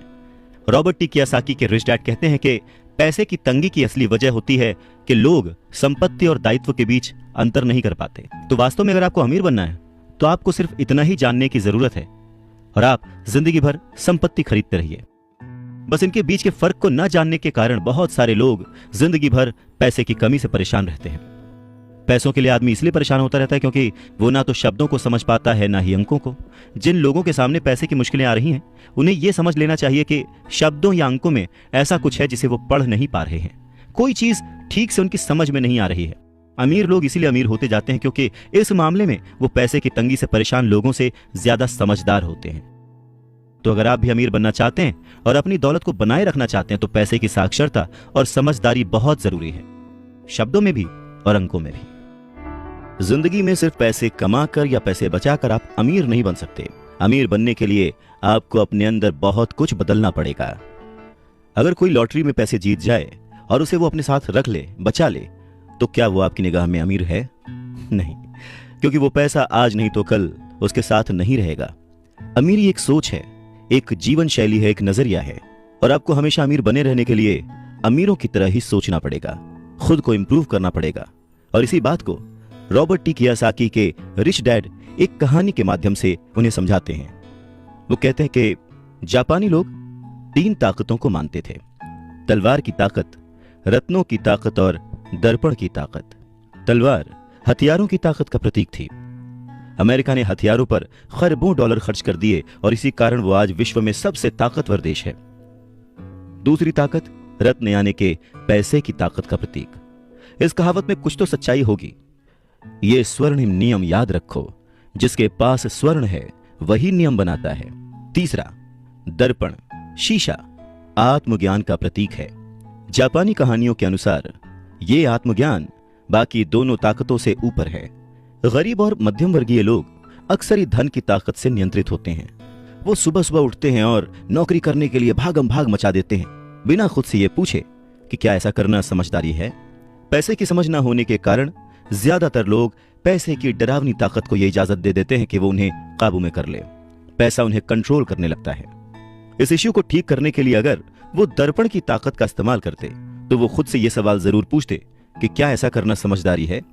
बहुत बार हम अपनी अंदरूनी समझदारी पर भरोसा करने के बजाय भीड़ के साथ साथ चलने लगते हैं। कोई काम इसलिए करते हैं क्योंकि बाकी सब भी ऐसा कर रहे हैं। सवाल पूछने के बजाय हम नकल करने लगते हैं। अक्सर नासमझी के कारण वही दोहराने लगते हैं जो हमें सिखाया गया है। और इस तरह के विचार कि आपका घर आपका सबसे बड़ा एसेट है, आपका घर आपका सबसे बड़ा निवेश है, अगर आप ज्यादा कर्ज लेते हैं तो आपको टैक्स में ज्यादा छूट मिलेगी, अच्छी नौकरी, सुरक्षित नौकरी खोजो, गलतियां मत करो, वगैरह वगैरह। तो ऐसी चीजें हम भीड़ की बात सुनकर करने लग जाते हैं, खतरे नहीं उठाते। दूसरी जरूरी बात, ऐसा कहा जाता है कि ज्यादातर लोगों के लिए मौत से भी डरावनी चीज होती है भीड़ के सामने बोलना, उन्हें एड्रेस करना। मनोवैज्ञानिक कहते हैं कि बहुत सारे लोग कॉमन स्टेज पर बोलने से इसलिए डरते हैं क्योंकि उन्हें यह डर होता है कि कहीं उनकी बुराई होगी, लोग उनके ऊपर हंसेंगे, वो अकेले रह जाएंगे, लोग उनसे दूर हो जाएंगे। सबसे अलग होने का डर या अकेले रह जाने का डर ही वो सबसे बड़ा कारण है जिस वजह से बहुत सारे लोग अपनी समस्या, अपनी प्रॉब्लम्स को सॉल्व करने के नए नए तरीके नहीं ढूंढते, बस भीड़ के साथ चलते चले जाते हैं। इसीलिए रॉबर्ट टी कियोसाकी कहते हैं कि उनके रिच डैड की तरह ही उनके पुअर डैड ने भी उन्हें बहुत कुछ सिखाया है। और उनमें से एक जरूरी बात यह थी कि क्यों और किस तरह से जापानी लोग दर्पण की ताकत को, आईने की ताकत को सबसे ज्यादा इंपॉर्टेंस देते थे। क्योंकि जब इंसान आईने में खुद को देखता है तभी उसे सच्चाई का पता चलता है। और ज्यादातर लोग खतरा मत उठाओ इसलिए कहते हैं क्योंकि वो खुद से डरे हुए होते हैं। ये किसी भी चीज के बारे में कहा जा सकता है, जैसे खेल में, रिलेशनशिप्स में, करियर में, पैसों में, वगैरह वगैरह। और सबसे इंपॉर्टेंट बात यह कि आईने में देखकर आप खुद से झूठ बोल सकते हैं क्या? रॉबर्ट टी कियोसाकी इस बात का जिक्र यहां इसलिए करते हैं क्योंकि भीड़ के साथ चलने में और पड़ोसियों की नकल करने में, उनके ऐशो आराम की नकल करने में बहुत सारी दिक्कतें आती हैं। पैसों की समस्या पैदा हो जाती है। वो उनका तरीका है, वो उसे अफोर्ड कर सकते हैं, पर जब हम देखा देखी बिना सोचे समझे नकल करना शुरू कर देते हैं तो हम समस्याओं से घिर जाते हैं। और तब हमें जरूरत होती है आईने की, जो हमें यह बताए हमें क्या करना चाहिए। क्योंकि बेसिक रूल तो वही है, आप पैसे के गुलाम नहीं हैं। ऐसे काम करिए, ऐसे सोचिए, ऐसे बनिए कि पैसा आपका गुलाम हो, वो आपके लिए काम करे। जब भी बाजी लगाइए दिल और दिमाग की, ये जरूर सोचिए कि बात पैसों की है या फिर रिश्तों की। अमीर बनने का मतलब यह नहीं होता कि आप इमोशनलेस हो जाए। अमीर बनने का ये मतलब नहीं होता कि आप अपने रिश्तों को छोड़ दें। अमीर बनने का ये मतलब नहीं होता कि 24 घंटे आप सिर्फ फायदा उठाने की बात सोचें। अमीरी तो एक सोच है। रॉबर्ट टी कियोसाकी बहुत ही खूबसूरत एक अपना इंसिडेंट शेयर करते हैं कि उनके जो पुअर डैड थे, जो कि एक स्कूल में पढ़ाते थे, उन्होंने बहुत मेहनत करके पाई पाई जोड़कर एक घर बनाया था, जिसे वो हमेशा कहते थे कि ये मेरी संपत्ति है। रॉबर्ट टी कियोसाकी जब अपने रिच डैड की संगत में आए, तब उन्होंने जाना कि संपत्ति और दायित्व में डिफरेंस क्या है, एसेट और लायबिलिटी में डिफरेंस क्या है। और तब वो हमेशा अपने डैड को बोलते, डैड ये जो आपने लिया है ये आपका एसेट नहीं, ये आपकी लायबिलिटी है। और इस बात पे वो दोनों घंटों बहस किया करते थे। और लायबिलिटी और एसेट के कॉन्सेप्ट को समझाने के लिए वो उन्हें वही सारी बातें एक्सप्लेन करते, जैसे कि एसेट वो होता है जो आपको कमा के देता है, जिस पे आपको और खर्च नहीं करना होता, और लायबिलिटी वो है जिसमें 75 तरह के खर्च होते हैं। हर महीने, हर हफ्ते, हर दिन कुछ ना कुछ आपकी जेब से जा ही रहा होता है। आगे रॉबर्ट टी कियोसाकी कहते हैं कि जब भी लोग उनसे बात बात पर बहस करते हैं कि उनका घर संपत्ति क्यों नहीं है, तो वो जानते हैं कि बहुत से लोग ये बात अपने दिमाग से नहीं, अपने दिल से कह रहे हैं, क्योंकि किसी के लिए भी अपना घर बनाना सबसे बड़ा सपना होता है और इसीलिए वो उसमें अपने पैसे लगाते हैं। अपने घर का मालिक होने से ज्यादा अच्छा कुछ भी महसूस नहीं होता है। पर दिल और दिमाग के बीच लायबिलिटी और एसेट्स के कॉन्सेप्ट को समझाने के लिए रॉबर्ट टी कियोसाकी एक और बात कहते हैं। वो इस तरह समझाते हैं कि मान लीजिए वो और उनकी पत्नी एक बड़ा सा घर खरीदते हैं, तो होगा क्या कि उसमें उनके बहुत सारे पैसे खर्च हो जाएंगे, जो कि शायद फिजूल ही हों। हालांकि बहुत सारे लोग इस बात से अग्री नहीं करेंगे, सहमत नहीं होंगे, क्योंकि घर एक भावनात्मक चीज है, इमोशन है, और इमोशन हमेशा दिमाग पर भारी पड़ता है। जब भी लोग दिल से सोचते हैं तो दिमाग की बातें उन्हें गलत लगती हैं। पर फिर रॉबर्ट टी कियोसाकी आगे एक्सप्लेन करते हैं कि वो सही कैसे हैं और एक घर एसेट क्यों नहीं है। वो कहते हैं कि जब घर की बात आती है तो मैं ये बताना चाहता हूं कि ज्यादातर लोग उस घर की कीमत चुकाने के लिए जिंदगी भर काम करते हैं। ज्यादातर लोग एक घर खरीदने के कुछ सालों बाद दूसरा घर खरीदते हैं, और हर बार पहले मकान के लिए जो कर्ज वो लेते हैं उस पर उनके पास हर बार फिर से 30 साल का नया कर्ज आ जाता है। हालांकि लोगों को मॉर्गेज पेमेंट पर ब्याज के लिए टैक्स में छूट मिलती है, पर वो अपने दीगर खर्चों के लिए टैक्स के बाद मिलने वाले रुपयों का उपयोग करते हैं। अपनी मॉर्गेज पूरी तरह से चुकाने के बाद भी प्रॉपर्टी टैक्स। उनकी पत्नी के मम्मी डैडी को यह बात सुनकर बहुत धक्का लगा जब उनके घर का प्रॉपर्टी टैक्स $1000 प्रति माह तक पहुंच गया था। और यह तब हुआ था जब वो रिटायर हो चुके थे। $1000 बहुत बड़ी रकम होती है। अगर हम उसको इंडियन करेंसी में चेक करें तो शायद 70-80 हजार रुपए, या शायद उससे भी ज्यादा। और ये तब हुआ था जब वो रिटायर हो चुके थे। इस बढ़ोतरी से उनका रिटायरमेंट के बाद का बजट जो है वो बिगड़ गया था और उन्हें अपना वो मकान छोड़ना पड़ा। अच्छा, एक और मिथ है कि घर की कीमत जो है हमेशा बढ़ती रहती है। ऐसा नहीं है। बहुत सारे ऐसे लोग हैं जिन्होंने कर्ज लेके घर खरीदा, और वो घर उन्होंने जितने में खरीदा आज उसकी कीमत आधे से भी कम है। इन सब नुकसानों से ऊपर सबसे बड़ा नुकसान क्या है पता है? आपका लिक्विड कैश। वो लिक्विड कैश जो कि किसी सही जगह पर लग सकता था, वो घर में फंस गया। अगर आपका सारा पैसा मकान में फंसा रहता है तो आपको ज्यादा कड़ी मेहनत करनी पड़ती है ताकि आपका खर्चा चलता रहे।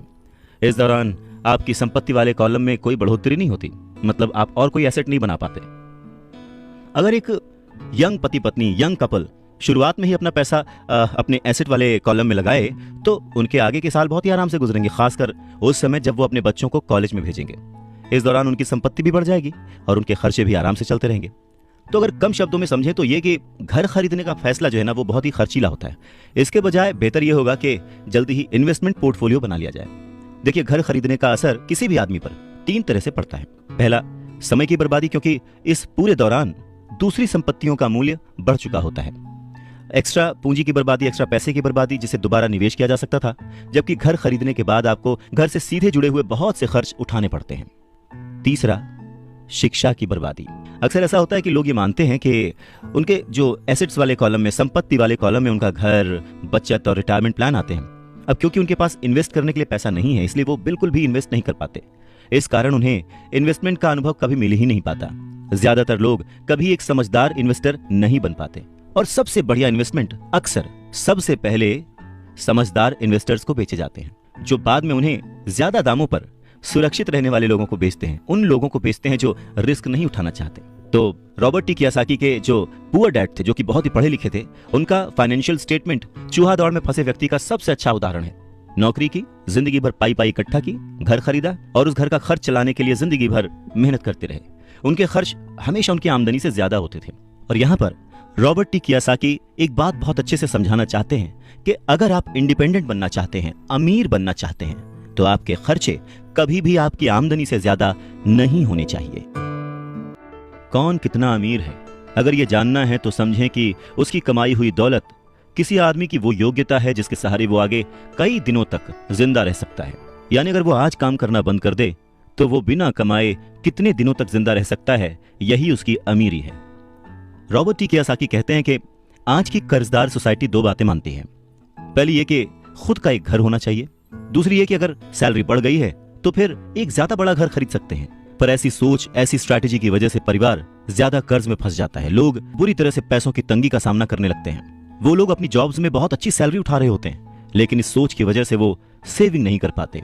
इसे हाई रिस्क लिविंग या जोखिम भरी जीवन शैली कह सकते हैं। और इसका कारण छोटा सा है, ऐसे लोगों में पैसे की समझ ना होना, पैसे को कैसे मैनेज करते हैं ये पता ना होना। 90s के दशक में जॉब्स में बहुत ज्यादा गिरावट आई थी, रिसेशन आया था, और तब ये बात पता चली कि जो मिडिल क्लास है वो पैसे के मामले में कितना सुरक्षित है। तब से लेकर आज तक बहुत कुछ बदला है। अच्छी बात यह है कि आज लोग ज्यादा अवेयर्ड हैं, उन्होंने सही जगहों पर इन्वेस्ट करना शुरू कर दिया। और म्यूचुअल फंड में लोगों ने ज्यादा इन्वेस्ट इसलिए किया क्योंकि उन्हें लगता है कि वो ज्यादा सुरक्षित है। औसत म्यूचुअल फंड खरीदने वाले आदमी नौकरी में, टैक्स और मॉर्गेज चुकाने में, अपने बच्चों की कॉलेज की फीस देने के लिए पैसे बचाने में, अपना क्रेडिट कार्ड का हिसाब साफ करने में बहुत ज्यादा बिजी रहते हैं। इतना उनके पास वक्त नहीं होता कि वो ये आर्ट सीख लें कि किस तरह से म्यूचुअल फंड लिया जाए या किस तरह से इन्वेस्ट किया जाए। तो फिर वो क्या करते हैं, फिर वो किसी दूसरे को हायर करते हैं, उसकी काबिलियत पर भरोसा करते हैं, और वो जैसा कहता जाता है वो ऐसा करते जाते हैं।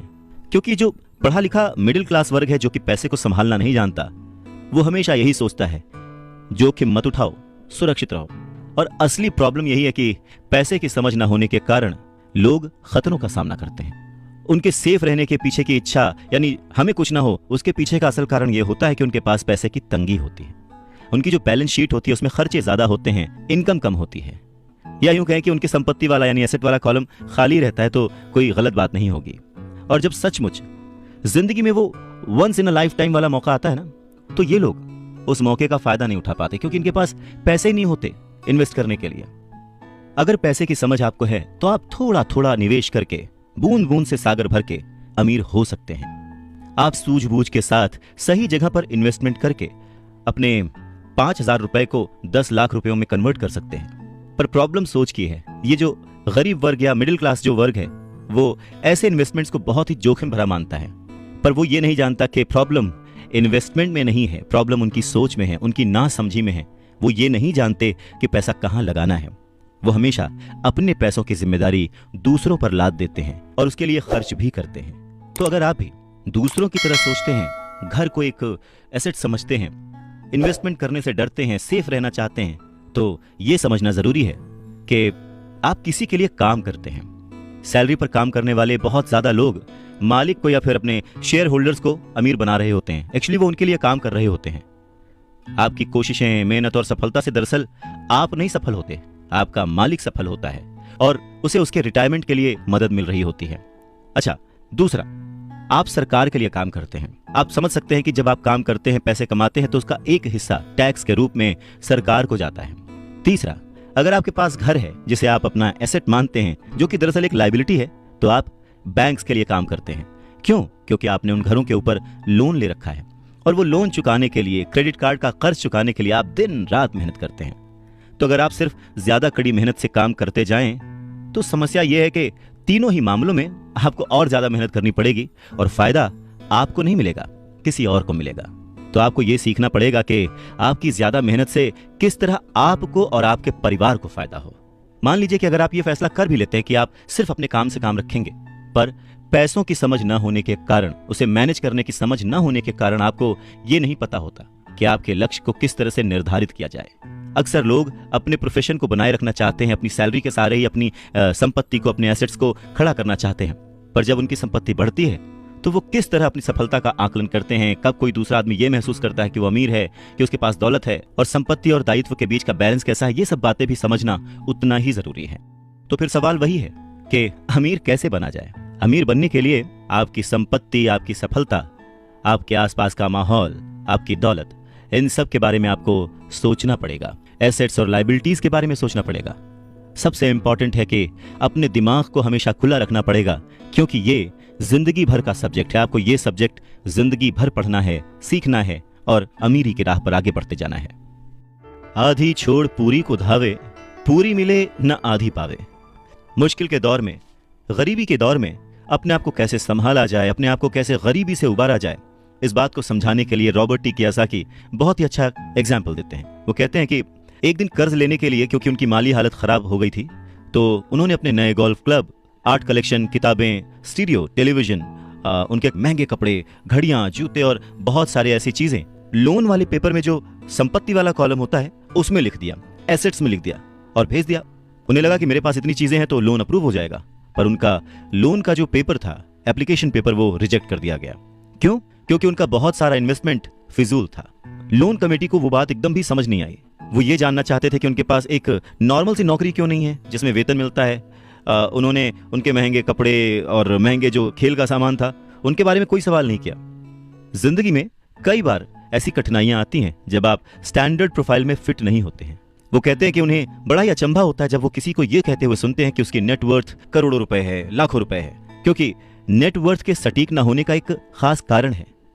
वो ये कि जिस पल आप अपनी संपत्तियों को, एसेट्स को बेचना शुरू करते हैं ना, उनका प्राइस, उनका रेट, उनका दाम बहुत कम हो चुका होता है। ऊपर से उन पर आपको टैक्स भी चुकाना पड़ता है और इतनी सारी चीजें आपको पैसे के संकट में डाल देती हैं, गरीबी में फंसा देती हैं। पैसा इकट्ठा करने के लिए वो अपनी प्रॉपर्टीज बेचते हैं, एसेट्स बेचते हैं। पहले तो वो अपनी पर्सनल प्रॉपर्टीज बेचते हैं जो कि सच कहें तो बहुत ही कम बिकती हैं, और अगर बिकती भी हैं तो उस पर टैक्स होता है। तो इस तरह से एक बार फिर से सरकार फायदे में से अपना हिस्सा ले लेती है, बैंक अपना हिस्सा ले लेता है, और जो काम कर रहा होता है वो कर्ज में डूब जाता है। तो सीख यही है कि इन सारी चीजों में फंसने के बजाय अपने काम से काम रखिए। जो कर रहे हैं वो करते चलिए, कुछ भी छोड़िए नहीं, पर हाँ, थोड़ी एक्स्ट्रा मेहनत करके, थोड़ी एक्स्ट्रा समझदारी से, फाइनेंशियल लिटरेसी से पैसों को यूज करने का, पैसों को इन्वेस्ट करने का हुनर सीखिए। थोड़ा थोड़ा करके एसेट्स बनाते जाइए, पर हाँ, ऐसी चीजों को खरीदने से बचिए जिनकी कीमत एक बार घर लाने पर कम हो जाती है, क्योंकि ये चीजें कभी भी एसेट्स नहीं हो सकती। गरीबी से बचने का एक दूसरा तरीका यह है कि अपने खर्च कम कर लें, अपनी रिस्पॉन्सिबिलिटीज को और घटा लें और मेहनत ज्यादा करना शुरू कर दें, जिससे इनकम ज्यादा हो। अब बहुत सारे लोगों को इस बात में कंफ्यूजन हो सकती है कि सही जगह निवेश करने का क्या मतलब है, सही इन्वेस्टमेंट क्या है। तो रॉबर्ट टी कियोसाकी कहते हैं कि ऐसा काम करें जिसमें आपकी मौजूदगी की जरूरत ना हो। स्टॉक्स, बॉन्ड खरीदें, म्यूचुअल फंड खरीदें, आमदनी देने वाले रियल एस्टेट में खर्च करें, अपने आप को ग्रूम करने में पैसे खर्च करें, एजुकेशन में जैसे कि म्यूजिक, लिखना, पेटेंट, स्पोर्ट्स और ऐसी हर चीज जो कीमती है, जिसे खरीदने के बाद आपको पैसे मिलते हैं, ना कि आपको उसमें पैसे लगाने पड़ते हैं, उस हर चीज में आप इन्वेस्ट कर सकते हैं। सबसे जरूरी बात, आप जहां भी इन्वेस्ट करते हैं हमेशा ध्यान रखें कि उस इन्वेस्टमेंट से आपको प्यार हो। जैसे कि रॉबर्ट टी कियोसाकी को इमारतों से और जमीन से प्यार था, तो उन्होंने बहुत सारा इन्वेस्टमेंट रियल एस्टेट में किया। जब पैसे खर्च ही नहीं करने हैं तो फिर कमाएं क्यों, और ऐसी अमीरी का क्या फायदा? यह सवाल हम सभी के मन में आ सकता है। इस बात पर रॉबर्ट टी कियोसाकी कहते हैं कि यह सिर्फ सोच का अंतर है। जो अमीर आदमी होता है वो भी ये चीजें खरीदता है, वो विलासिता की चीजें खरीदता है, लेकिन सबसे बाद में पहले वो ये देखता है कि क्या करने से उसे फायदा हो सकता है और किस चीज की उसे सबसे ज्यादा जरूरत है। वहीं उल्टा जो मिडिल क्लास आदमी है या गरीब आदमी है, वो थोड़ा सा पैसा आने पर भी सबसे पहले वो अपने शौक पूरे करता है, घर, हीरे, ज्वेलरी, गाड़ियां, कुछ भी खरीद लेता है। अमीर आदमियों के पास भी ये सब होता है, पर फर्क सिर्फ इतना है कि वो उधार के दलदल में नहीं फंसते। वो लोग जिनके पास पीढ़ियों से पैसा है, जो लंबे समय से अमीर हैं, वो अपनी अर्निंग वाले कॉलम को सबसे पहले बनाते हैं, उसे सिक्योर करते हैं। उसके बाद उनके एसेट्स वाले कॉलम से जो आमदनी होती है, जो इनकम होती है, उससे वो अपनी लग्जूरियस लाइफ जीते हैं, एंजॉय करते हैं। गरीब और मिडिल क्लास आदमी अपनी खून पसीने की कमाई और बच्चों की विरासत की कीमत पर ये चीजें खरीदता है, लोन लेता है। सच्ची लग्जरी असली संपत्ति में निवेश करने और उसे विकसित करने का प्रोत्साहन देती है, उसे बढ़ावा देती है। रॉबर्ट टी कियोसाकी इस बात को एक एग्जाम्पल से समझाते हैं कि जब उनकी वाइफ और उनके पास उनके अपार्टमेंट से अतिरिक्त पैसा आने लगा, रेंट या कुछ भी, तब वो बाजार गए और उन्होंने अपने लिए एक महंगी गाड़ी खरीदी। इसमें जरा सी भी मेहनत नहीं लगी या जोखिम नहीं था, क्योंकि वो पैसा उन्होंने अपनी सेविंग से नहीं बल्कि अपार्टमेंट हाउस के इनकम से खरीदा था। पर इसके लिए उन्होंने 4 साल तक इंतजार किया, पेशेंस के साथ थोड़ा थोड़ा पैसा इकट्ठा करते रहे, और जब रियल एस्टेट पोर्टफोलियो बढ़ा तो आखिरकार वो उन्हें इतना पैसा दे गया कि एक महंगी कार खरीदी जा सके। ज्यादातर लोग अक्सर इच्छा जागने पर बिना सोचे समझे जाते हैं और कर्ज पर कार या कोई और चीज खरीद लाते हैं। हो सकता है कि वो अपनी जिंदगी से ऊब चुके हों या उन्हें सिर्फ एक नए खिलौने की जरूरत हो, पर कर्ज पर ऐसी चीज खरीदने से देर सवेर वो आदमी उस चीज से चिढ़ने लगता है, उसका इंटरेस्ट खत्म हो जाता है, उससे उसमें मजा नहीं आता, क्योंकि उस चीज को खरीदने के लिए जो कर्ज लिया गया है वो उस आदमी के सर पर भार बन जाता है। अगर एक बार आप अपने बिजनेस को बनाने, उसमें इन्वेस्ट करने का समय निकाल लेते हैं तो फिर आप उसमें जादू की छड़ी भी घुमा सकते हैं, जो अमीरों का सबसे बड़ा राज है। और ये राज अमीरों को भीड़ से अलग रखता है, या यूं कहें कि भीड़ से आगे रखता है। जो अपने काम से काम रखते हैं, अपने काम में फोकस्ड रहते हैं, और ये उन्हीं को मिलता है जो अपने काम में पूरा मन लगाते हैं, अपने काम से काम रखते हैं, वो लोग अमीर बन जाते हैं। अगर मिल के चला जाए तो तूफानों को भी शिकस्त दी जा सकती है। रॉबर्ट टी कियोसाकी अपने बचपन का एक किस्सा सुनाते हैं। कहते हैं कि मुझे याद है, हमें स्कूल में रॉबिन हुड और उनके सुखी गिरोह की कहानी बताई गई थी। मेरे स्कूल टीचर का मानना था कि ये केविन कॉस्नर की तरह के एक रोमांटिक हीरो की अद्भुत कहानी है जो अमीरों को लूटता था और गरीबों में बांट देता था। तो मेरे रिच डैड की नजर में रॉबिन हुड हीरो नहीं था, वो उसे बदमाश मानते थे। रॉबिन हुड को गुजरे हुए तो लंबा समय गुजर चुका है, परंतु उसके जो मानने वाले हैं, जो उसके फैंस हैं, वो आज भी जिंदा हैं। न जाने कितनी बार मैंने लोगों को ये कहते सुना है कि अमीरों को और ज्यादा टैक्स देना चाहिए और उसे गरीबों में बांट देना चाहिए। रॉबिन हुड का ये जो थॉट था, अमीरों से लेकर गरीबों में बांट दिया गया। गरीब और मिडिल क्लास लोगों के लिए यह सबसे ज्यादा दुख का कारण है। इसी रॉबिन हुड आदर्श के कारण मिडिल क्लास पर टैक्स का इतना भारी बोझ लदा हुआ है। और सच्चाई तो यह है कि अमीरों पर टैक्स लगता ही नहीं है। गरीबों की भलाई के लिए जो पैसा लगता है वो मिडिल क्लास से आता है, खासकर पढ़े लिखे और ऊंची आमदनी वाले मिडिल क्लास से। और टैक्स के बारे में अगर हम पूरी तरह से समझना चाहें तो हमें थोड़ा सा इतिहास में, हिस्ट्री में जाना पड़ेगा। रॉबर्ट टी कियोसाकी बताते हैं कि उनके रिच डैड ने बताया था कि इंग्लैंड और अमेरिका में पहले कोई टैक्स नहीं लगते थे।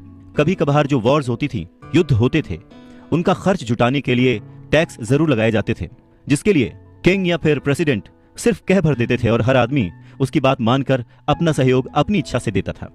बाद में सन 1874 में इंग्लैंड ने इनकम टैक्स को अपने सिटीजन्स पर लागू कर दिया और 1913 में कॉन्स्टिट्यूशन के 16वें संशोधन के बाद अमेरिका में भी इनकम टैक्स जो है वो लागू हो गया। एक समय था जब अमेरिकी लोग टैक्स विरोधी हुआ करते थे, पर धीरे धीरे लगभग 50 सालों के बाद लोगों ने वो एक्सेप्ट कर लिया। इसमें एक और बात थी, शुरुआत में ये जितने भी टैक्स थे ये सिर्फ अमीरों पर लगाए गए थे। तो रिच डैडी चाहते थे कि माइक और वो इस बात को ना भूलें, और उन्होंने ये बात साफ कर दी थी कि टैक्स का जो थॉट है वो लोकप्रिय बना ही इसीलिए कि लोगों को लगता था कि इससे अमीरों को सजा दी जाती है और मिडिल क्लास और गरीबों को मदद मिलती है। पर वक्त ने इस बात को पलट दिया और आज गरीब भी टैक्स का मारा हुआ है और मिडिल क्लास भी, या यूं कहें कि सबसे ज्यादा जो टैक्स का मारा हुआ है वो है middle class. Robert T Kiyosaki आगे कहना जारी रखते हैं, एक बार सरकार को टैक्स मिल गया तो उन्हें उसके फायदे नजर आ गए और उनकी भूख बढ़ गई। रिच डैडी ने रॉबर्ट टी कियोसाकी को आगे समझाते हुए कहा कि अमीरों ने वक्त के साथ साथ कॉरपोरेशन की ताकत को समझा। एकजुट होकर उन्होंने इस टैक्स को पलट दिया और सारा बोझ उन लोगों के ऊपर डाल दिया जिन लोगों ने कभी इसके सपोर्ट में वोट दिया था, यानी कि गरीब और मिडिल क्लास लोग। और इसके पीछे की सबसे वजह अमीरों का पैसा नहीं था, उनकी समझ थी, उनकी जानकारी थी, उनकी अवेयरनेस थी। उन्होंने अपने पैसे को बचाने के लिए संविधान को समझा, रूल्स को समझा और फिर उनमें कमियां निकाली और फिर किस तरह से उनसे बचा जाए ये सब देख परख के कॉरपोरेशन का सहारा लिया और वो उसमें सफल भी हुए। अमीरों और गरीबों के बीच ये लड़ाई सदियों से चलती आ रही है। अमीरों से वसूलों का जो नारा लगाने वाली भीड़ थी वो हमेशा अमीरों के खिलाफ रही, और ऐसी लड़ाइयां तब छिड़ती हैं जब किसी एक विशेष वर्ग को ध्यान में रखकर कानून बनते हैं, और ये लड़ाई कब खत्म होगी ये कहा नहीं जा सकता। समस्या यह है कि जो लोग हारते हैं उनमें समझ की कमी है, पर वो ये मानते नहीं। हारने वाले लोग वो हैं जो हर सुबह उठकर तैयार होते हैं और अपनी नौकरी में कड़ी मेहनत करते हैं और उस पर टैक्स भी देते हैं। अगर वो ये समझ पाते कि अमीर लोग किस तरह से पैसे का खेल खेलते हैं तो वो भी इस खेल को उसी तरह से खेल सकते थे। फिर वो भी गरीबी से आजाद हो सकते थे, पैसे के मालिक हो सकते थे और अमीर बन सकते थे। रिच डैड कहते हैं कि इसीलिए मुझे बिल्कुल अच्छा नहीं लगता कि जब कोई अपने बच्चे को यह सलाह देता है कि खूब पढ़ो और नौकरी करो। जिस कर्मचारी में पैसे की समझ नहीं है वो बच नहीं सकता। समाज उसके पैसे को हड़प लेगा और उसे गरीबी की ओर धकेल देगा। कहते हैं ना कि उस देने वाले ने तो कोई कमी ना की, अब किसको क्या मिला ये मुकद्दर की बात है।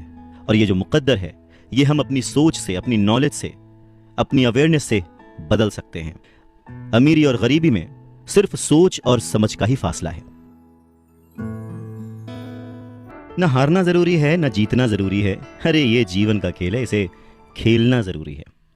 रॉबर्ट टी कियोसाकी कहते हैं कि पैसे कमाना भी एक खेल ही है। अगर आप इसे एक खेल की तरह एंजॉय करेंगे तो आप और ज्यादा रिच होते जाएंगे। हर हफ्ते वो निवेश करते हैं और कभी हारते हैं, कभी जीतते हैं। जब जीतते हैं तो उस निवेश को अगले हफ्ते के लिए सेव कर लेते हैं, और जब हारते हैं तो खुद से जीतने वाले की आंख में आंख डालकर कहते हैं, ठीक है, अगले सैटरडे फिर मिलते हैं।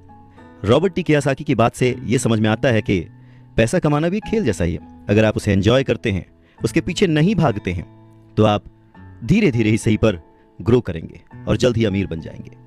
इंसान गलतियां करता है और उन गलतियों से सीखता है। अमीर बनना भी कुछ वैसा ही है। कभी आप गलती करते हैं और हार जाते हैं, कभी आप उस गलती को सुधारते हैं और जीत जाते हैं। वैसे बचपन से जवानी तक जब भी हम स्कूल में पढ़ते हैं या हमारे आसपास भी, बच्चों को गलतियां करना अलाउड नहीं होता। उन्हें कहा तो जरूर जाता है कि आप गलती कर सकते हैं, पर जैसे ही बच्चा गलती करता है उसे टोक दिया जाता है, उसे रोक दिया जाता है, उसे डांटा जाता है, और धीरे धीरे हमारे मन में ये धारणा बन जाती है कि गलती करना इज नॉट अलाउड। पर अगर देखा जाए, हम इंसान गलती करके ही सीखते हैं। हमने आज तक जो कुछ भी अचीव किया है, अपनी गलतियों से अचीव किया है। इसी बात को आगे बढ़ाते हुए रॉबर्ट टी कियोसाकी कहते हैं कि इन्वेस्टर्स दो तरह के होते हैं। पहले वो जो नॉर्मल इन्वेस्टर्स होते हैं, जो एक पैकेज में निवेश करते हैं, रिटेल आउटलेट में फ़ोन करते हैं, जैसे एक रियल एस्टेट कंपनी या स्टॉक ब्रोकर या फाइनेंशियल प्लानर को, और फिर वो कुछ छोटा छोटा खरीद लेते हैं। ये एक म्यूचुअल फंड, स्टॉक या बॉन्ड हो सकता है। ये निवेश का एक अच्छा और साफ सुथरा तरीका है और आसान भी है। ये उसी तरह की खरीदारी हो गई जैसे कि कोई कस्टमर कंप्यूटर स्टोर में जाकर शेल्फ पर रखे कंप्यूटर को खरीद ले। वहीं दूसरी तरह के जो इन्वेस्टर्स होते हैं, वो अपने इन्वेस्टमेंट को बनाते हैं। वो किसी दूसरे से नहीं खरीदते, वो अपना इन्वेस्टमेंट खुद बनाते हैं। इस तरह के इन्वेस्टर्स आमतौर पर अपने सौदों को असेंबल करते हैं। जिस तरह कंप्यूटर इंजीनियर कंप्यूटर के पुर्जों को असेंबल करते हैं, वो अलग अलग जगहों से सस्ते पार्ट्स लाते हैं और उन पार्ट्स से एक पूरा कंप्यूटर असेंबल करते हैं, जो कि उन्हें बहुत सस्ता पड़ता है, और फिर वो उसे महंगे दामों में बेच देते हैं। ठीक उसी तरह से जो दूसरा निवेशक है, वो आर्थिक अवसरों के पुर्जों को अच्छी तरह से ऑब्जर्व करता है। ठीक इसी तरह से जो दूसरा इन्वेस्टर है, वो समय को पहचानता है और मौके की नजाकत को देखते हुए, अपने कमर्शियल फायदे को देखते हुए चीजों को इस्तेमाल करता है। और जो दूसरे किस्म का इन्वेस्टर है, सच में वही प्रोफेशनल इन्वेस्टर होता है। अमीर बनने की राह में, रिच बनने की राह में यह जानना बहुत जरूरी है कि किस समय पर क्या एक्शन लिया जाए जिससे आपकी किस्मत बदल जाए और आपको नुकसान भी ना हो।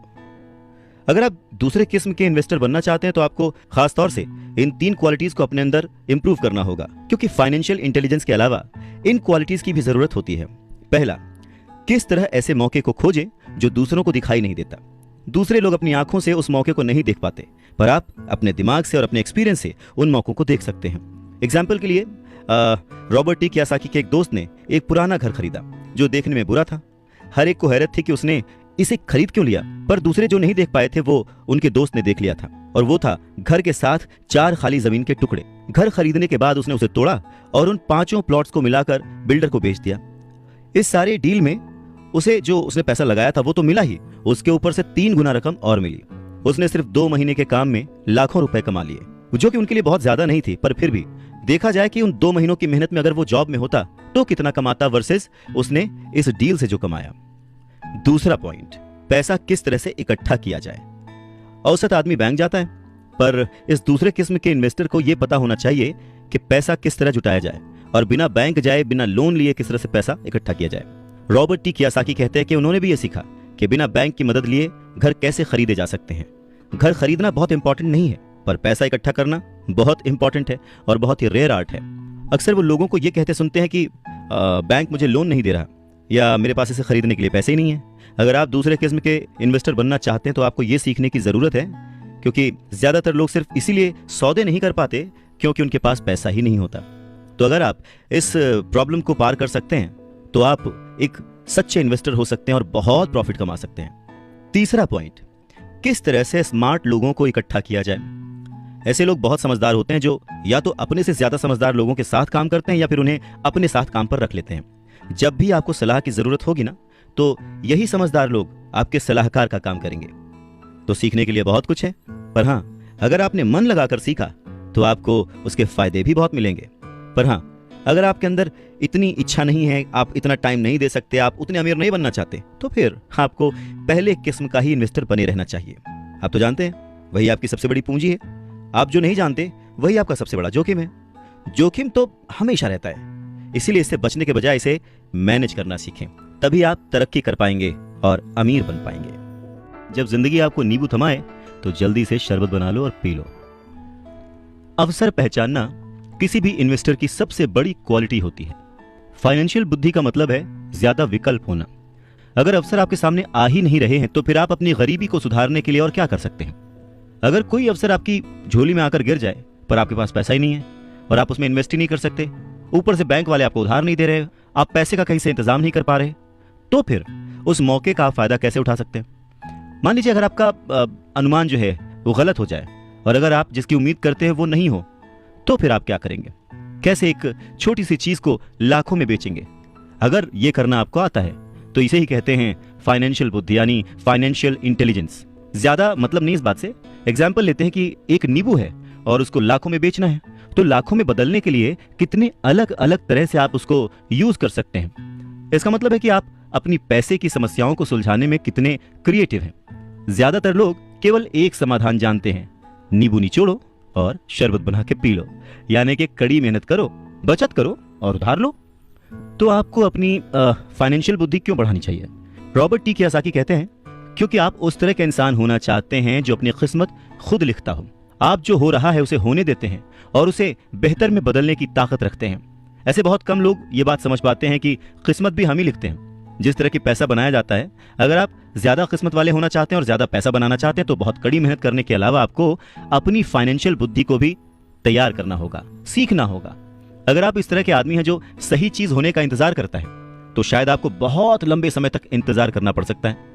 ये तो बस उसी तरह की बात हो गई कि आप गैरेज से गाड़ी निकालने के पहले ये डिसाइड करना चाहते हैं कि भाई अगले 5 मील तक सभी स्ट्रीट लाइट्स ठीक रहेंगी, बर्फ नहीं गिरेगी, एक्सीडेंट नहीं होगा, वगैरह वगैरह। ये चीजें आपके कंट्रोल में नहीं है।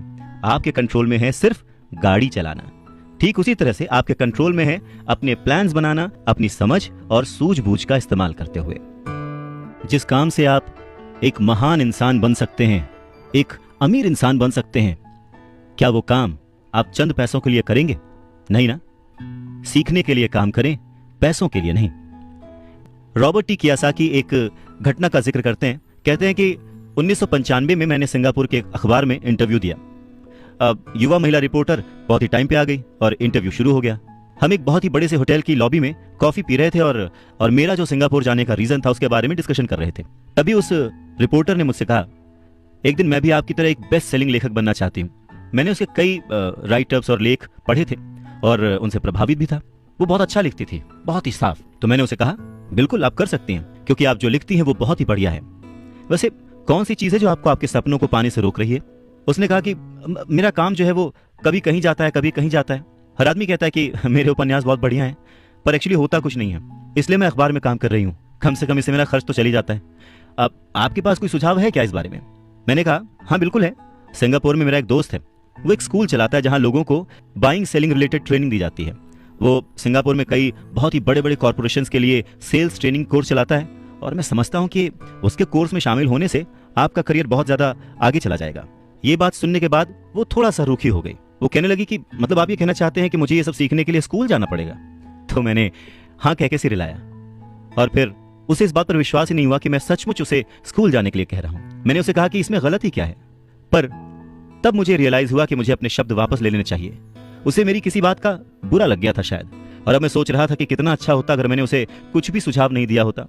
उसकी मदद करने की कोशिश में मैंने वो सुझाव दिया था और अब मुझे खुद ही बुरा लग रहा था। उसने कहा कि मेरे पास इंग्लिश लिटरेचर में मास्टर्स डिग्री है, मैं सेल्समैन बनना सीखने के लिए स्कूल क्यों जाऊं? मैं एक प्रोफेशन में प्रशिक्षित होने के लिए स्कूल गई थी ताकि मुझे सेल्समैन ना बनना पड़े। अब वो अपना ब्रीफकेस ताकत से बंद कर रही थी और इंटरव्यू खत्म हो चुका था और उसकी बॉडी लैंग्वेज से पता लग रहा था कि वो नाराज थी। वहीं कॉफी टेबल पर मेरी एक बेस्ट सेलिंग बुक रखी हुई थी। मैंने उसे उठाया और उस लेडी के द्वारा लिखे गए नोट्स को भी अपने दूसरे हाथ में रखा। मैंने उसे कहा कि क्या आप इसे देख सकती हैं? मैंने उसके नोट्स की तरफ इशारा किया। उसने अपने नोट्स पर नजर डाली। क्या? उसने उलझन में कहा। एक बार फिर मैंने उसके नोट्स की तरफ जानबूझकर इशारा किया। एक बार फिर मैंने उसके नोट्स की तरफ जानबूझकर इशारा किया, जिस पर उसने लिखा था, रॉबर्ट कियोसाकी, बेस्ट सेलिंग लेखक। यहां पर बेस्ट सेलिंग राइटर लिखा हुआ है, ना कि बेस्ट राइटिंग राइटर। तब उसे मेरी बात समझ में आई। लहरों से डर करके नौका पार नहीं होती, कोशिश करने वालों की हार नहीं होती। रॉबर्ट टी कियोसाकी कहते हैं कि जब आप रिच बनने की सोचते हैं, रिच बनने की ठानते हैं, अमीर बनने की कोशिश करते हैं, तो बहुत सारी बाधाओं को पार करना पड़ता है। तो उनके अनुसार अमीरी की राह में ऐसी 5 बाधाएं हैं जो लोगों को रोकती हैं आगे बढ़ने से। सो पहला कारण है डर, पैसा खोने के डर से पार पाना। रॉबर्ट टी कियोसाकी कहते हैं कि वो अपनी जिंदगी में ऐसे न जाने कितने अमीर लोगों से मिले हैं जिन्हें पैसे का नुकसान हुआ है, पर वो फिर भी अमीर हैं। पर ऐसे एक भी गरीब इंसान से नहीं मिले हैं जिसने अपनी एक दमड़ी भी खोई है अमीर बनने की राह में, इन्वेस्टमेंट की राह में। पैसा खो जाने का डर बहुत ही नेचुरल है, बहुत ही स्वाभाविक है। ये हर इंसान को होता है, अमीरों को भी होता है, गरीबों को भी होता है।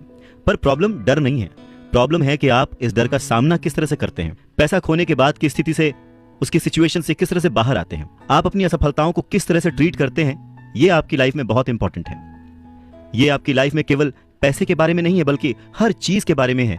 एक अमीर आदमी और एक गरीब आदमी के बीच का जो अंतर होता है वो बस यही होता है कि अमीर आदमी अपने डर से किस तरह से जीतता है और गरीब आदमी अपने डर से किस तरह से हार जाता है। लोगों के पैसा खोने का डर ठीक वैसा ही है जैसे कि मोटरसाइकिल से गिरने पर चोट लगने का डर। उस चोट लगने के डर से ज्यादा एक्साइटमेंट आपको उस बाइक को चलाने का होता है, और उसी एक्साइटमेंट में, उसी खुशी में आप बाइक चलाना सीख लेते हैं। ठीक वैसे ही पैसे के खोने के डर से ज्यादा उसे अर्न करने की खुशी अगर आपको हो, तो आप धीरे धीरे प्लान वे में एसेट्स पर ध्यान देंगे, उन्हें खरीदेंगे और एक वक्त पर अमीर बन जाएंगे। मैं अकेला ही चला था जानिबे मंजिल, मगर लोग यूं जुड़ते गए और कारवां बनता गया। रॉबर्ट टी कियोसाकी कहते हैं कि पैसा मेरे लिए काम करे और मैं पैसे के लिए काम ना करूं। मेरा ये पहला सबक दरअसल ताकत के बारे में है। अगर आप पैसे के लिए काम करते हैं तो आप ताकत को अपने बॉस के हाथ में दे देते हैं, या आप जिसके लिए काम कर रहे होते हैं आप अपनी आज़ादी उसके हाथ में दे देते हैं। अगर आपका पैसा आपके लिए काम करता है तो आप अपने पैसे के, अपने काम के, अपनी जिंदगी के खुद मालिक होते हैं। एक बार हमें हमारे लिए काम करने वाले पैसे की ताकत का ज्ञान हो जाए, फिर हमें पैसे के लिहाज से स्मार्ट हो जाना चाहिए और हमें डराने वाले लोगों से निपटने के लिए रास्ते ढूंढ लेने चाहिए।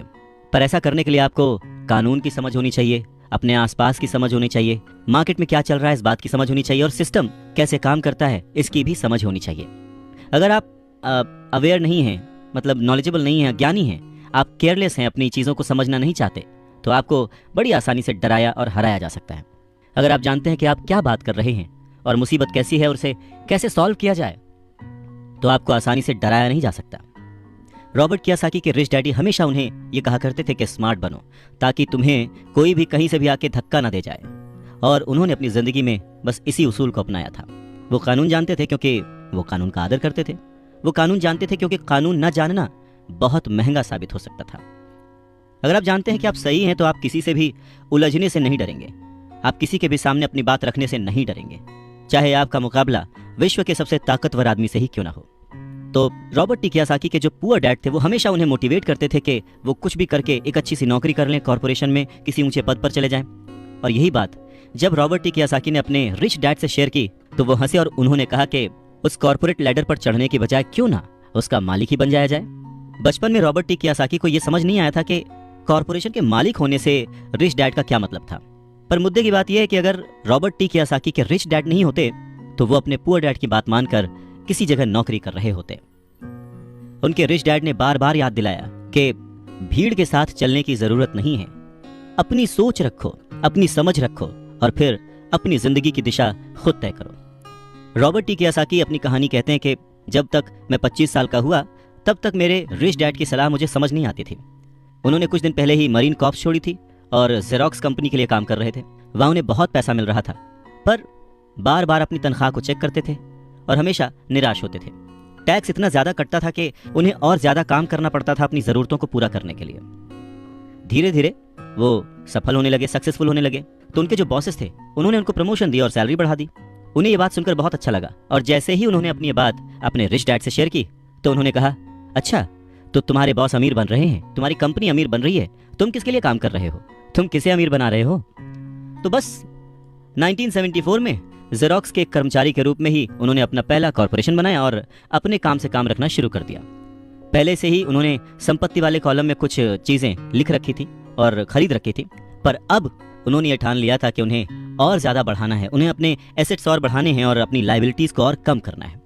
जैसे जैसे वक्त बीतता गया, जैसे जैसे रॉबर्ट टी कियोसाकी पैसे को समझते गए, इसके गणित को समझते गए, इसके व्यवहार को समझते गए, उन्हें अपने रिच डैडी की सलाह समझ में आने लगी। एक बार उन्होंने अपने काम से काम रखने की ठान ली और अपनी संपत्तियां, अपने एसेट्स बढ़ाने शुरू कर दिए और एक बेहतरीन कर्मचारी बन गए। उनके पास अब एक लक्ष्य था। वो सुबह जल्दी जाते थे, मेहनत से काम करते थे, ज्यादा से ज्यादा पैसे कमाते थे और अपने रियल एस्टेट में इन्वेस्ट करते थे। और वो दौर भी ऐसा था कि उस समय नई नई चीजें, नए नए डेवलपमेंट्स हो रहे थे जिसमें संभावनाएं तलाश की जा सकती थी। तो उन्होंने जेरोक्स मशीनें बेची। जितनी ज्यादा वो मशीनें बेचते, उन्हें उतना ही ज्यादा फायदा होता, लेकिन वो फायदा उनकी जेब में नहीं जाता, वो फायदा जाता कंपनी को, और रॉबर्ट टी कियोसाकी की जेब से कटता था टैक्स। ये बहुत ही मोटिवेशनल था। इस सिचुएशन में लोग हताश हो जाते हैं, पर रॉबर्ट टी कियोसाकी ने इसको पॉजिटिवली लिया और वो इस नौकरी के जाल से बाहर निकल आए। वो ये समझ गए थे कि उन्हें किस तरह से बाहर आना है, पर जल्दबाजी में उन्होंने नौकरी नहीं छोड़ी। धीरे धीरे सिर्फ 3 साल के समय में ही उन्होंने जेरोक्स कंपनी की तुलना में अपने छोटे से कॉर्पोरेशन कंपनी से ज्यादा कमाना शुरू कर दिया था। और उनका कॉर्पोरेशन रियल एस्टेट में इन्वेस्ट करने वाली कंपनी थी, और वो पैसा जो कि वो अपने एसेट से कमा रहे थे, वो उन्हीं के लिए दोबारा काम कर रहा था। अब उन्हें फोटोकॉपियर बेचने के लिए दरवाजे दरवाजे जाने की जरूरत नहीं थी। अपने रिच डैडी की सलाह से उन्हें बहुत फायदा हुआ।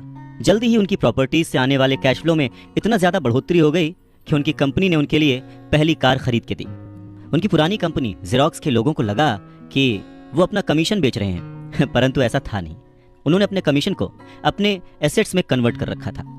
रॉबर्ट टी कियोसाकी कहते हैं कि उनका एक एक रुपया उनके एक एक एम्प्लॉय जैसा उनके लिए काम कर रहा था। क्यों? क्योंकि उन्होंने सही जगह पर इन्वेस्ट किया था। अपने रिच डैड से सीखे गए सबक के कारण वो इस चूहा दौड़ के मिथक से बाहर आ गए थे और कम उम्र में ही एक एम्प्लॉयर बन गए थे। स्कूल में पढ़ाया जाता है कैसे एम्प्लॉय बने, पर अपने रिच डैड की बात मानकर वो एक एम्प्लॉयर बने। और ये सब पॉसिबल हुआ पैसे को सही जगह पर इन्वेस्ट करने की समझ से, पैसे को मैनेज करने की समझ से, फाइनेंशियल लिटरेसी से। बहुत सारी मुश्किलें आई, पर अपनी सूझबूझ से और अपनी अवेयरनेस से, अपने नॉलेज से रॉबर्ट टी कियोसाकी उन मुश्किलों से आगे बढ़ते गए और लोग उनको फॉलो करने लगे। वो जब भी फाइनेंशियल सेमिनार्स में दूसरों को सिखाने को जाते, उनको अपनी बात बताते, तो वो हमेशा कहते कि फाइनेंशियल आईक्यू स्पेशलाइजेशन के 4 बड़े फील्ड से आने वाले ज्ञान का मिक्सचर है, नॉलेज का मिक्सचर है। सो वो 4 फील्ड्स कौन कौन सी हैं? पहला है अकाउंटिंग। रॉबर्ट टी कियोसाकी कहते हैं कि जिसे मैं फाइनेंशियल साक्षरता कहता हूँ, एम्पायर खड़ा करना चाहते हैं, साम्राज्य बनाना चाहते हैं, तो ये सबसे इंपॉर्टेंट है। आप जितने ज्यादा पैसे के लिए जिम्मेदार होंगे, उतना ही ज्यादा आपको बारीकी से नॉलेज होने की जरूरत है, नहीं तो आपका जो साम्राज्य है, आपका जो एम्पायर है, वो ताश के पत्तों की तरह ढह जाएगा। इस योग्यता, इस क्वालिटी की वजह से आप किसी भी बिजनेस की जो कमजोरियां हैं, वीक पॉइंट्स हैं, और उसकी जो प्लस पॉइंट्स हैं, उन्हें पहचान सकते हैं। दूसरा फील्ड है जो इंपॉर्टेंट है, वो है इन्वेस्टमेंट, जिसे वो पैसे से पैसे बनाने का विज्ञान कहते हैं। इसमें तकनीकें, रणनीतियां, स्ट्रैटेजीज, फॉर्मूले, इन सब की जरूरत होती है। तीसरा है बाजार की समझ, मार्केट की समझ, डिमांड एंड सप्लाई का साइंस। बाजार के तकनीकी पहलुओं को जानने की जरूरत है जो कि भावनाओं द्वारा संचालित होते हैं। जी हाँ, मैक्सिमम जनता इमोशनल होकर चीजें करती है और उसका फायदा उन लोगों को होता है जो कि दिमाग से सोचते हैं, खास करके पैसे के बारे में। चाहे वो गाड़ी खरीदना हो, घर खरीदना हो, या कोई भी सुख सुविधाएं हो, ये सारी चीजें इमोशन से होती हैं और फायदा हमेशा दूसरे व्यक्ति को होता है जो इन्हें बेच रहा होता है। और चौथी फील्ड है कानून, लॉ। उदाहरण के तौर पर अकाउंटिंग, इन्वेस्टमेंट और बाजारों की तकनीकी दक्षताओं के सहारे कॉर्पोरेशन की जो क्षमता थी वो बहुत बढ़ गई थी। कोई भी आदमी जिसे कॉर्पोरेशन के द्वारा दिए जाने वाले टैक्स के फायदों और सुरक्षा का ज्ञान हो, वो बहुत तेजी से तरक्की कर सकता है और अमीर बन सकता है। पर वैसा करना जो कि किसी नौकरीशुदा कर्मचारी के लिए पॉसिबल नहीं है। उन दोनों में उतना ही डिफरेंस होगा जितना कि एक पैदल चलने वाले इंसान में और एक उड़कर जाने वाले में होता है। ये अंतर बहुत ज्यादा है। तो कुल मिलाकर यह कहा जा सकता है कि अपने रिच डैड की गाइडेंस को फॉलो करते हुए रॉबर्ट टी कियोसाकी एक सक्सेसफुल इंसान बने, जिन्हें दुनिया फॉलो करती है और जिनकी लिखी बातें पढ़कर और जिनकी बातें सुनकर लोग आज भी मोटिवेट होते हैं।